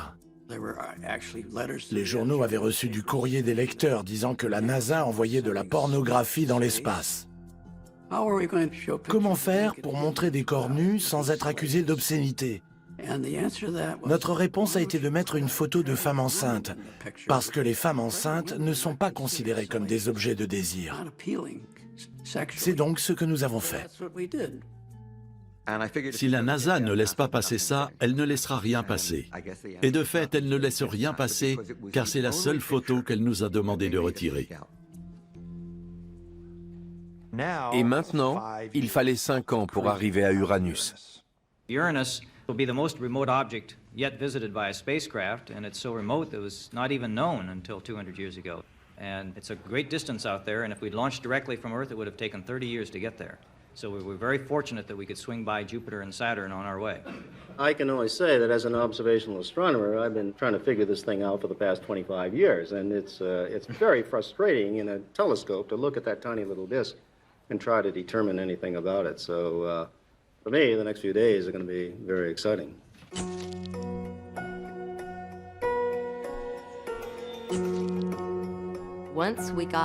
Une fois au-delà de Saturne, les ingénieurs ont dû improviser. Comment va-t-on faire fonctionner le vaisseau? Comment photographier des planètes aussi éloignées du Soleil? Voyager était le premier vaisseau de la NASA à pouvoir être reprogrammé. On pouvait supprimer tous les programmes informatiques et les remplacer par d'autres, à distance. Les ingénieurs lui ont appris à pivoter comme une danseuse. En gros, quand on veut filmer un objet qui passe trop vite, on apprend au vaisseau à pivoter entièrement comme ça pour suivre l'objet. Et même s'il faisait sombre près d'Uranus et carrément noir près de Neptune, on pouvait laisser l'obturateur ouvert sans problème. C'était génial. On a trouvé des trésors sur Jupiter et Saturne, mais Uranus, c'était l'inconnu. C'était la première fois qu'on continuait sur Uranus et Neptune. On n'avait plus qu'un seul vaisseau. On avançait presque à l'aveugle, et c'était notre dernière chance. D'ailleurs, il n'y en aura pas d'autres de sitôt. On sera tous morts avant que quiconque approche de nouveau Uranus et Neptune.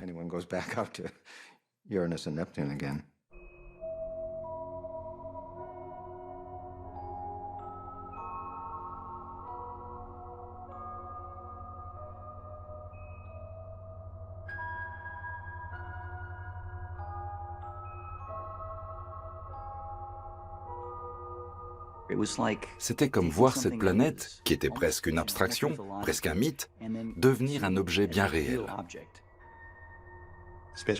Elle se présentait un peu comme une cible, tellement son axe de rotation est incliné.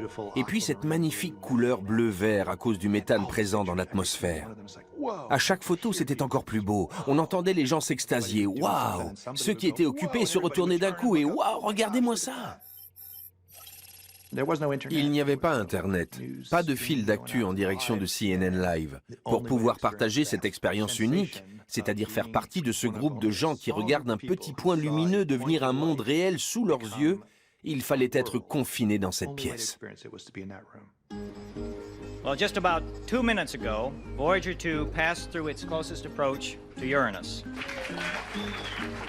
The new ring is right here. Now, I don't... You're telling me you can't see it. I can. Dr. Soderblom, as you whizzed through your explanation, I couldn't put it all together. Could you try that again? Slower? Slower and a few more details? I thought that was pretty slow. Il y a eu des surprises à chaque nouvelle planète, même si on avait beaucoup appris dans l'intervalle. Par exemple, avant Voyager, tous les champs magnétiques avaient leur pôle magnétique près de l'axe de rotation de la planète. C'était le cas pour Jupiter, pour Saturne. Et là, sur Uranus, le pôle magnétique était près de l'équateur. There's been a lot of speculation about the magnetosphere of Uranus. Would there be one? What would it be like? And the magnetosphere of Uranus is far more weird and wonderful. On a trouvé une planète inclinée sur le côté, mais comme le champ magnétique est orienté par rapport à l'axe de rotation, on avait une sorte d'énorme contorsion du champ magnétique lié à la rotation de la planète. Très bizarre. Pourquoi ce champ magnétique était si perturbé? On n'en avait aucune idée. Au moment où Voyager 2 est passé près d'Uranus, l'un des pôles de la planète pointait en direction du Soleil. À cet endroit de son orbite, l'atmosphère ne laissait pas voir grand-chose. La planète n'était pas très engageante. Et d'ailleurs, c'est un peu sa nature. Uranus ne livre pas ses secrets. Je pense que c'est l'une de nos déceptions. Uranus n'est pas plus photogénique que cela. Elle est assez terne. Oui, pauvre Uranus.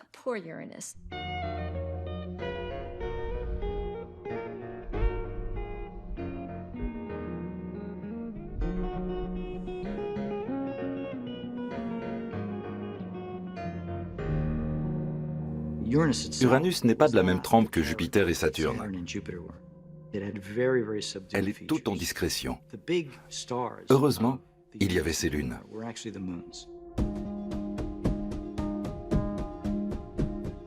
Pour aller sur Neptune, il faut se servir de l'appui gravitationnel d'Uranus. Or, il se trouve que le point d'entrée dans la sphère d'Uranus se trouvait tout près de l'orbite de Miranda. Pour info, Miranda n'est pas la plus grosse lune d'Uranus. Et si Uranus avait été la dernière planète visitée, peut-être que les scientifiques auraient préféré en explorer une plus grande. Alors qu'en fait, je ne vois pas ce qui aurait pu être plus intéressant que Miranda. C'était un drôle de bazar.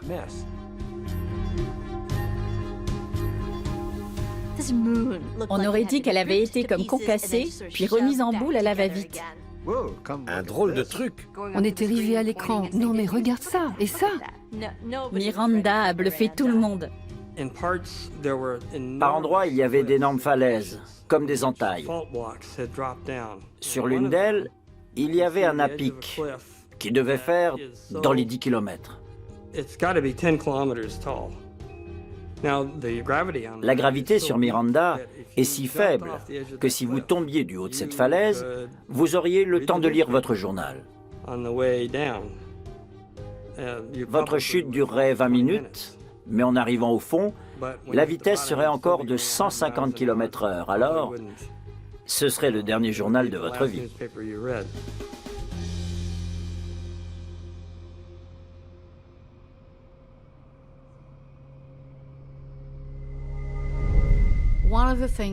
Il faut rappeler aussi que ce moment d'exploration d'Uranus était une période très triste pour nous tous. Nous étions sur le point de présenter tous nos résultats dans le cadre d'une grande conférence de presse, le bouquet final.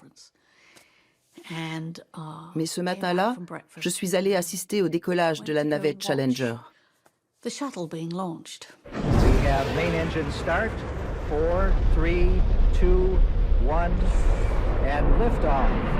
Liftoff of the 25th Space Shuttle mission, and it has cleared the tower. On s'était tous dit, allons voir le lancement, puis on ira à la conférence de presse. Mais c'était Challenger. Engine throttling up, 3 engines now at 104%. Challenger, go at throttle up. Challenger, go at throttle up.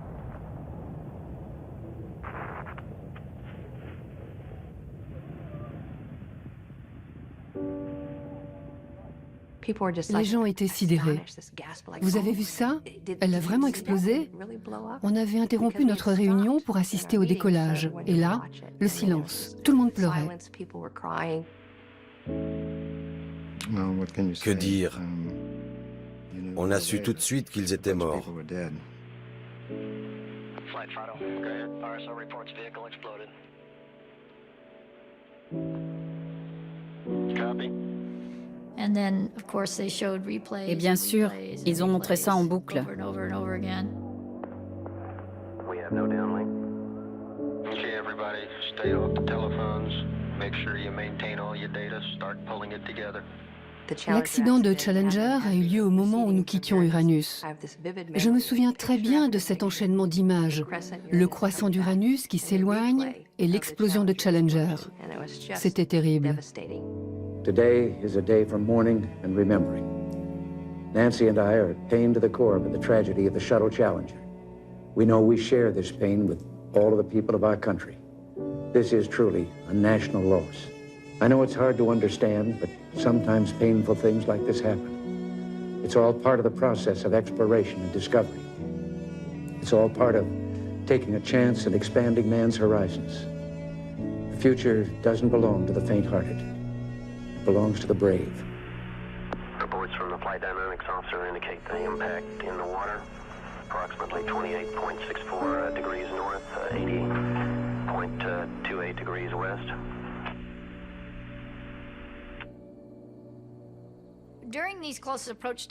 Pendant ces périodes d'approche des planètes, il y avait des centaines de journalistes qui passaient au laboratoire, dans une ambiance de salle de rédaction. Et après Challenger, tout le monde est parti.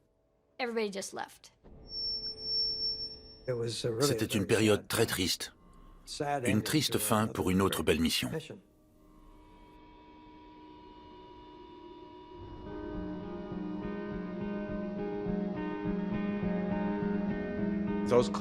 Ces questions auxquelles on espère pouvoir répondre en envoyant des machines dans l'espace, ce sont les mêmes que celles que vous vous posez, que se posent les enfants. D'où vient-on? Sommes-nous seuls? De quoi est fait l'univers? Comment va-t-il finir? C'est ça le moteur de la science. Moi, je m'occupe de cosmologie. J'étudie le commencement et la fin de l'univers. Les gens me demandent à quoi ça sert. Je leur réponds toujours, vous ne vous demandez pas à quoi sert une symphonie de Mozart. Avec la science, il faut toujours une utilité. Il faut qu'elle produise de la technologie, alors que ce qui est beau dans la science, ce sont les idées. Quand on est enfant, on demande pourquoi. Mais en grandissant, on se rend compte qu'on voulait dire comment. Einstein nous a appris que le temps et l'espace sont liés de façon indissoluble. Nous vivons dans un espace-temps. Si un beau jour notre univers est apparu et l'espace avec, alors le temps aussi. Il est probable que le temps n'existait pas avant le Big Bang. Il n'y avait pas d'avant, ce qui peut paraître fou parce que s'il n'y a pas d'avant, toutes les idées de causalité et d'effet sont à jeter. En tout cas, ça veut dire que nous allons devoir apprendre à changer notre compréhension des choses.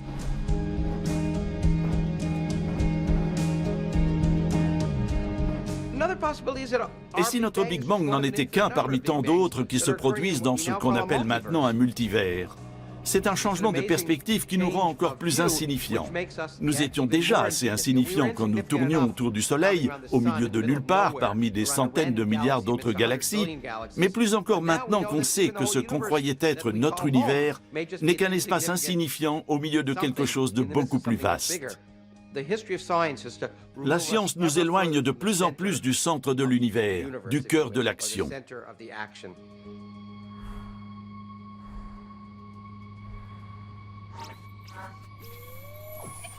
Finally, at Neptune, Voyager has begun the last of a decade's worth of encounters with the outer planets. Après ça, il a fallu 3 ans et demi pour atteindre Neptune. On a dû reprogrammer le vaisseau, lui apprendre de nouvelles parades pour fonctionner dans cet environnement encore plus sombre et plus froid. Si la Terre est située à 1 unité astronomique du Soleil, il faut savoir que Neptune est à 30 fois cette distance. Lorsque nous avons lancé Voyager, il n'y avait aucun moyen technique d'envoyer des images sur 30 unités astronomiques. Ces moyens sont arrivés après. Il a donc fallu reprogrammer le vaisseau et prévoir 2 antennes de 34 mètres pour les ajouter à une antenne de 70 mètres. On a dû utiliser la totalité du radiotélescope du Nouveau-Mexique, soit 27 antennes, pour recueillir les signaux très faibles du fait de la distance. Les survols de Jupiter, Saturne et Uranus avaient accéléré le vaisseau, qui allait maintenant encore plus vite, donc une très forte pression et une seule chance.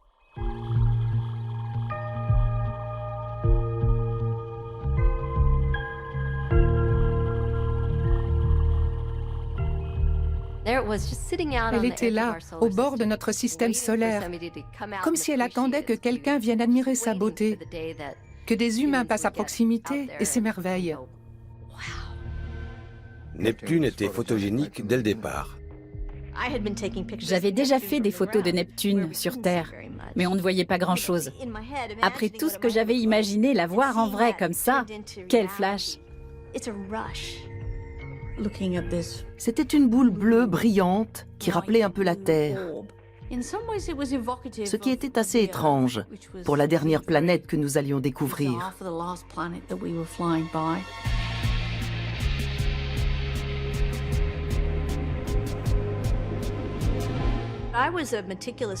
Je prenais beaucoup de notes dans des carnets avec des petits commentaires.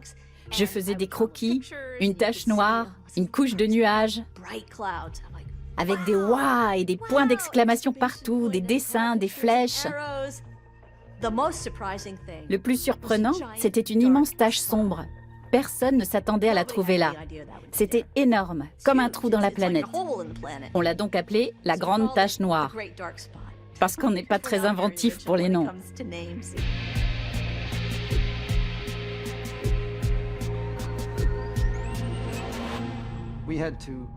On devait faire une prévision des tempêtes sur Neptune pour les filmer le dernier jour.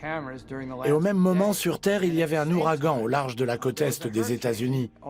Et les météorologues essayaient de prévoir quand il arriverait sur les côtes. Ils voulaient des prévisions à 12 heures, mais ils avaient un mal fou parce qu'ils n'arrêtaient pas de changer de position. Alors que nous, on notait tranquillement nos points sur du papier millimétré et on disait « Voilà, dans 2 semaines, cette tempête sera ici ». Et souvent, c'était le cas.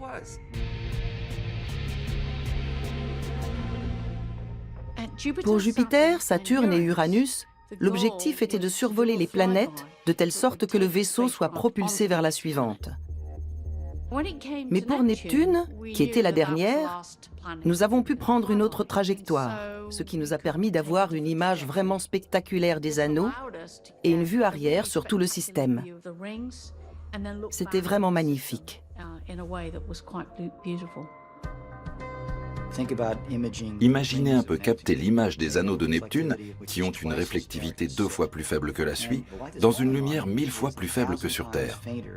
On a donc 1/1000 de lumière et on essaie de capter quelque chose qui est 2 fois plus sombre que la suie, sur un fond qui est noir d'encre.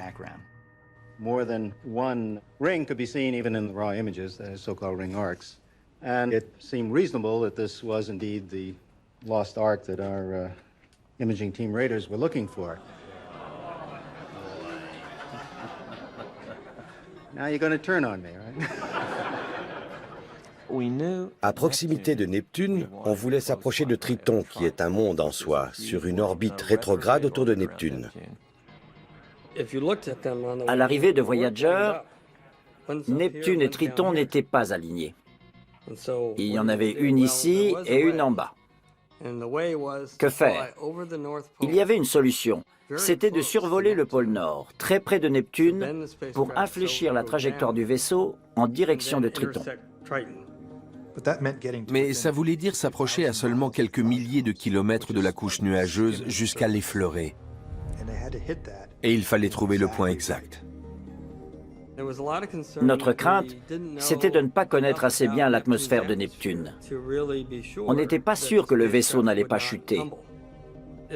Il pouvait aussi y avoir des particules dans les arcs.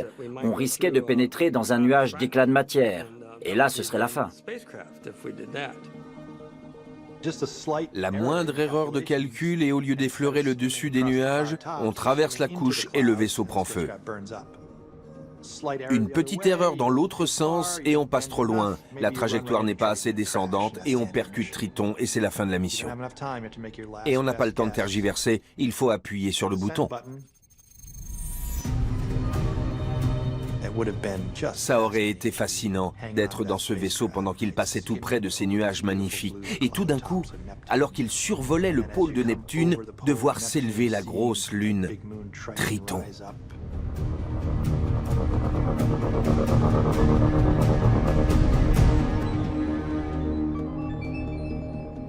Après un voyage de plusieurs milliards de kilomètres, se retrouver à quelques kilomètres seulement de là où on voulait aller, c'est vraiment remarquable.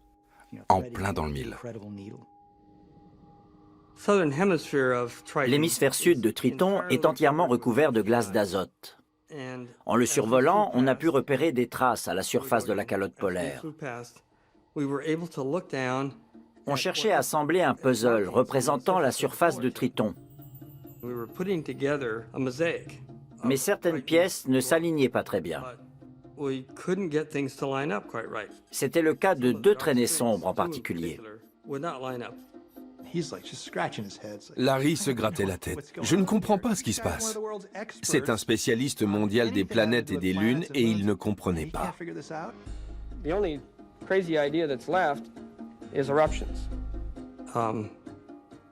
Je me suis dit, passons-les dans un stéréoscope, un verre rouge et un verre bleu. Et là, les images, en se superposant, ont montré des formes en 3 dimensions. C'était des geysers. Je me suis dit, mince alors, on avait la réponse.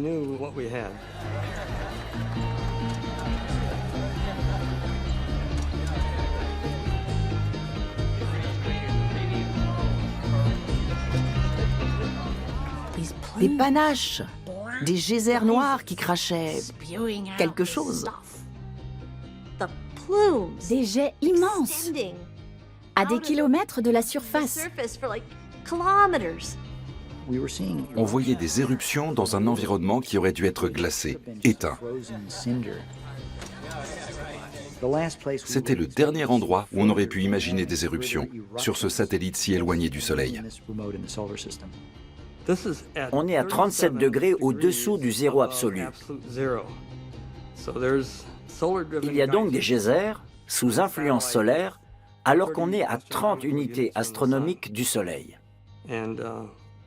Qui l'eût cru?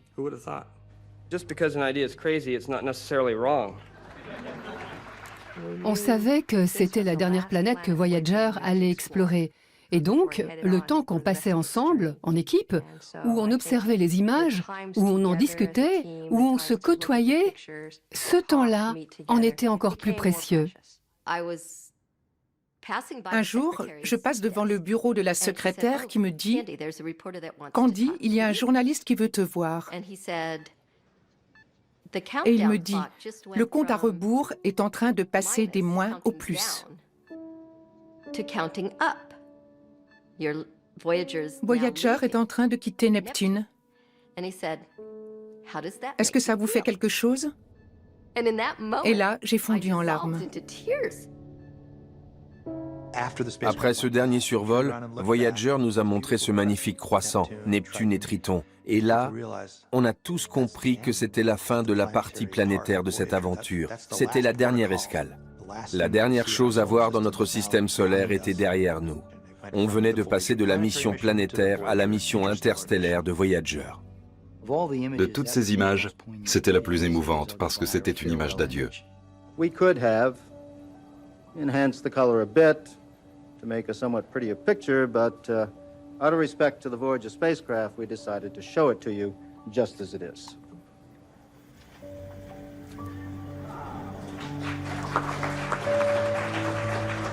So this was Voyager's farewell to us, and it's our farewell to you.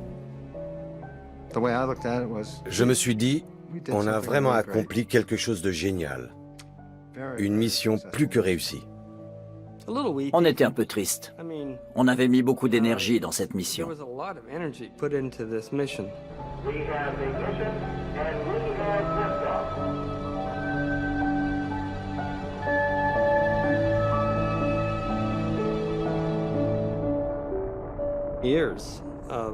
Des années d'efforts intenses. C'était la fin d'un voyage sentimental.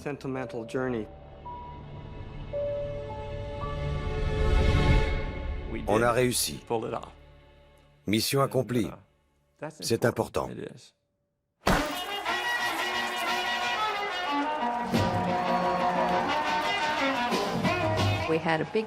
On a fait une grosse fête au labo, le pot de départ de Voyager. Chuck Berry est monté sur les marches de notre bâtiment administratif pour chanter Johnny B. Good en faisant le Duck Walk. Chuck Berry était présent à cette grande fête et il a chanté Johnny B. Good. La star de la soirée, Chuck Berry, est sorti de derrière le bâtiment 180 et il a joué Johnny B. Good. On s'est tous mis à danser. C'était merveilleux.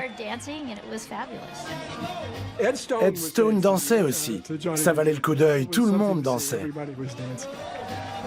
Un vrai moment de rock pour souhaiter bonne route à Voyager.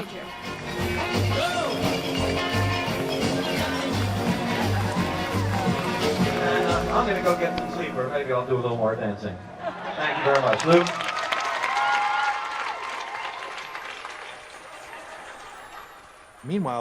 Pendant ce temps, Voyager 1 poursuivait sa route de plus en plus loin de nous. Certaines personnes de l'équipe, dont Carl Sagan, ont eu une idée avant d'éteindre les caméras. Et si on les tournait vers le Soleil pour prendre une photo de notre système solaire tel qu'on ne l'a encore jamais vu? Mais tout le monde n'était pas d'accord. Ils ne voulaient pas le faire. Ils ne voyaient pas l'intérêt de prendre une photo de la Terre, de Jupiter et de tout le reste, où on ne verrait que des points lumineux minuscules. Têtu comme il est, Carl est remonté jusqu'à l'administrateur de la NASA et il lui a demandé de mandater le laboratoire pour prendre cette série de clichés. Aucun objectif scientifique. Zéro.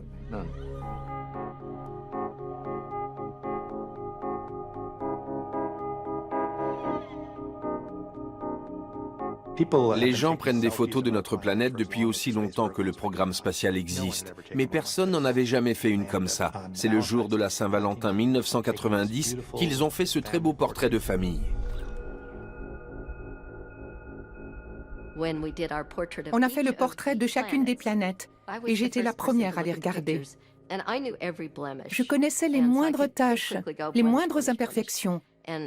Mais après inspection, je me suis dit, mais où est la Terre ? Comment a-t-on pu ? Il y avait beaucoup de traînées lumineuses sur cette photo, et j'ai fini par repérer que la Terre était dans l'un de ces raies de lumière.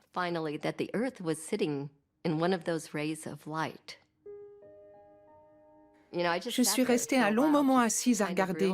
C'est fou, la Terre est là, la Terre vue par Voyager. Quand j'ai été remise de mes émotions, j'ai commencé à passer des coups de fil. J'ai appelé Brad. Brad, c'est bon, on l'a. J'ai appelé Carl. J'ai appelé mon père. And so this is a different kind of milestone than the scientific milestones we've had, one that is really symbolic. En tant qu'ingénieur en imagerie scientifique, j'ai commencé par me dire « Dommage, ça n'a pas donné ce qu'on espérait ». J'ai eu le réflexe d'essuyer l'image pour enlever la poussière, parce qu'il y en avait pas mal. L'un des grains de poussière que j'essayais d'enlever, c'était la Terre. Mais ce n'était pas grave, parce que dans le regard de Carl, c'est devenu une allégorie de la condition humaine. And the next slide.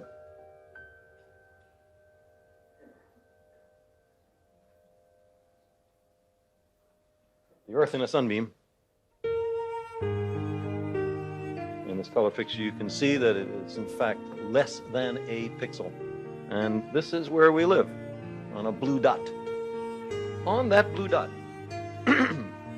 that's where everyone you know and everyone you ever heard of and every human being who ever lived out their lives.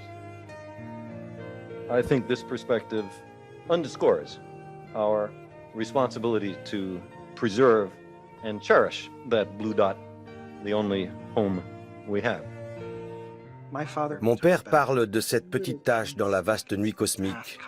Il dit qu'on fait partie d'un grand tout, mais aussi qu'on est seul. À un moment, il dit même qu'aucune aide ne nous viendra de l'extérieur pour nous sauver de nous-mêmes, et que c'est à nous de le faire.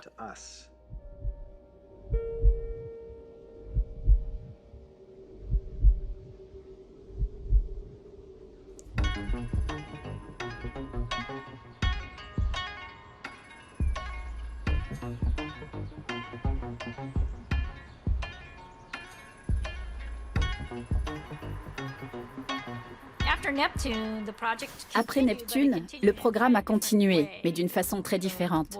Les sondes n'avaient plus de rendez-vous prévus, elles avançaient tout droit vers l'espace interstellaire, dont personne ne savait vraiment où il commençait.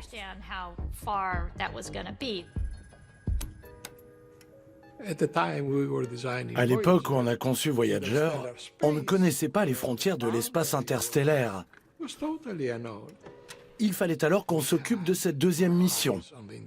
Est-ce qu'on va booster le vaisseau pour lui permettre de sortir de notre système solaire et d'aller explorer le reste de la galaxie? Mais on ne savait pas si c'était encore loin. Encore un monde inconnu. Goldstone, Voyager Ace. Voyager Ace, Goldstone. Please turn command modulation on at 1800. Goldstone copies 1800 for command model. That is affirmed.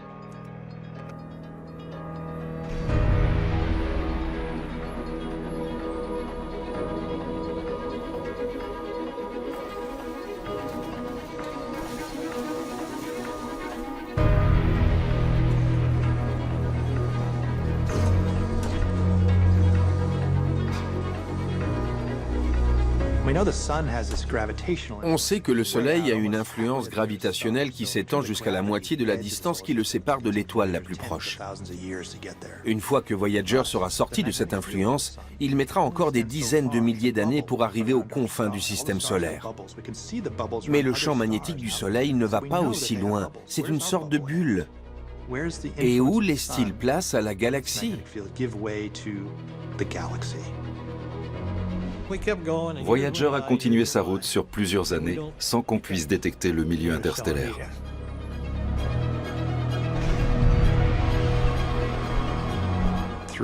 À la fin des années 1990, on n'avait toujours pas trouvé les limites de la bulle.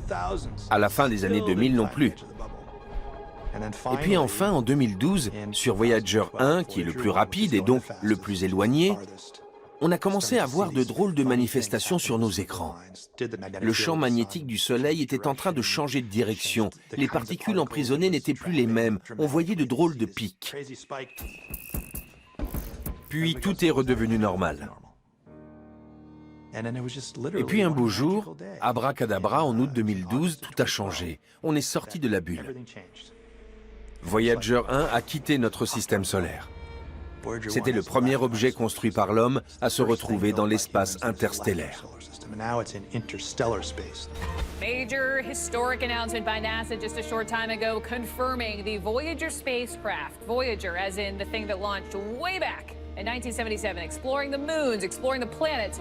Well, it has entered interstellar space. NASA says that Voyager 1 has become the first man-made object to reach interstellar space, the cold, dark region between stars.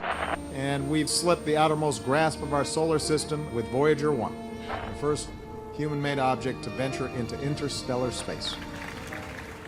C'est une sacrée réussite. Quand on y pense, c'est historique. Notre premier pas en dehors de notre bulle, cette bulle qui entoure toutes les planètes et la Terre en particulier depuis toujours. Et soudain, ce petit objet construit par nous a quitté la bulle et se retrouve dans l'espace qui sépare les étoiles. J'ai adoré ce moment. C'était comme si l'humanité tout entière était arrivée dans l'espace interstellaire, comme si Voyager avait transporté un peu de nous dans la galaxie. C'est ce petit engin, ce petit vaisseau spatial qui continue sa route. Personne ne sait vraiment comment, mais tout le monde est avec lui.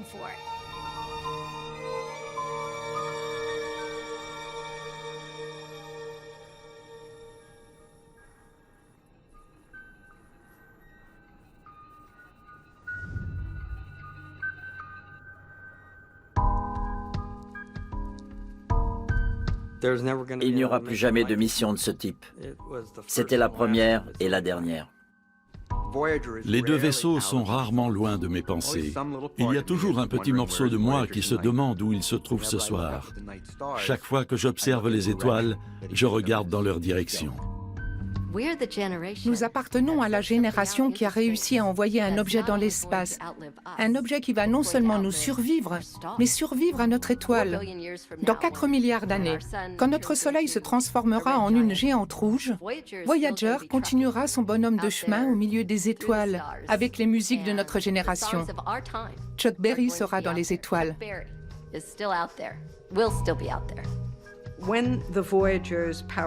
Quand les sondes ne seront plus alimentées en courant et qu'elles ne pourront plus envoyer d'informations utiles, c'est là que le disque doré prendra tout son sens. Quand tout se sera éteint, ces deux disques seront toujours quelque part dans l'espace interstellaire pour remplir la dernière partie de la mission.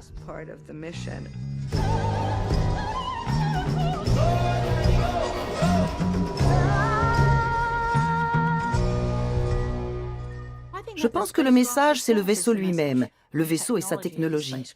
Les générateurs à radioisotopes, le système de communication, tous les instruments de mesure, tout ça est porteur d'un message qui dit « les gens qui ont construit tout ça savaient ce qu'ils faisaient ». Est-ce que l'univers ou le système solaire ont changé pour autant? Non. Mais nous, avons-nous changé? Et comment? La fièvre des découvertes. Atteindre l'héliopause, réaliser le grand tour. Notre bébé est un champion. Voyager 1 et Voyager 2 vont être en orbite autour du centre de la Voie lactée avec toutes les étoiles. Tous les 250 millions d'années environ, ils accompliront un tour complet. Il n'y a pas de vent, pas d'eau, pas d'intempéries, pas de planètes qu'elles risquent de percuter, pas de ceinture d'astéroïdes ni de comètes. Et sur des milliers, des millions, des milliards d'années, les vaisseaux devraient rester intacts. Pour l'instant, le Soleil est encore l'étoile la plus brillante dans le ciel de Voyager, mais pas de beaucoup. Puis son intensité va diminuer. Il ne brillera pas plus que les autres étoiles de la galaxie. Et au bout d'un temps infini, une autre étoile s'approchera, plus brillante. Puis, elle aussi s'assombrira. C'est un peu comme si on se trouvait sur un canot de sauvetage dans l'Atlantique la nuit. On verra peut-être un navire passer au loin ou pas. C'est ça l'avenir de Voyager, pour les milliards d'années à venir.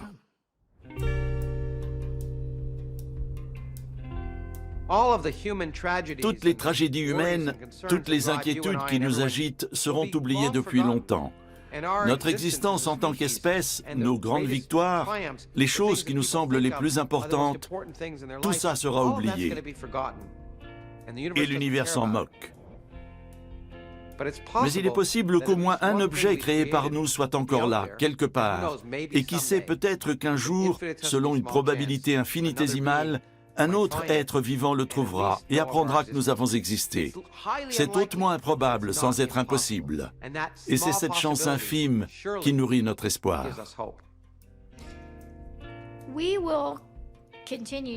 Nous allons recevoir des signaux de Voyager aussi longtemps que ce sera possible. Mais il y aura un jour où nos antennes ne capteront plus rien.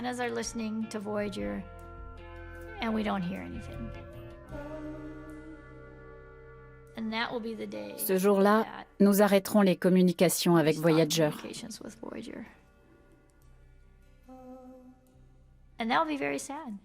Et ce sera très triste. Quel que soit le nombre d'années qu'aura duré la mission, 45, 50 ou 55 ans, ce sera très, très triste. Ce sera le silence, sans qu'on ait pu se dire au revoir.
Si un extraterrestre entendait ma voix et que j'étais encore là pour l'apprendre, je serais aux anges. Je sauterais de joie. Comment vous dites? Elle. Elle? Oui, la sonde. Non. Je sais que c'est la mode, mais je trouve ça trop anthropomorphique. Les machines n'aiment pas être comparées aux hommes ou aux femmes. J'ai toujours rêvé de faire ça. Prêt? Séquence 23, 7e.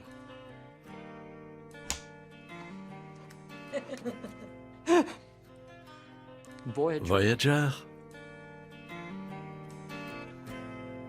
J'adore.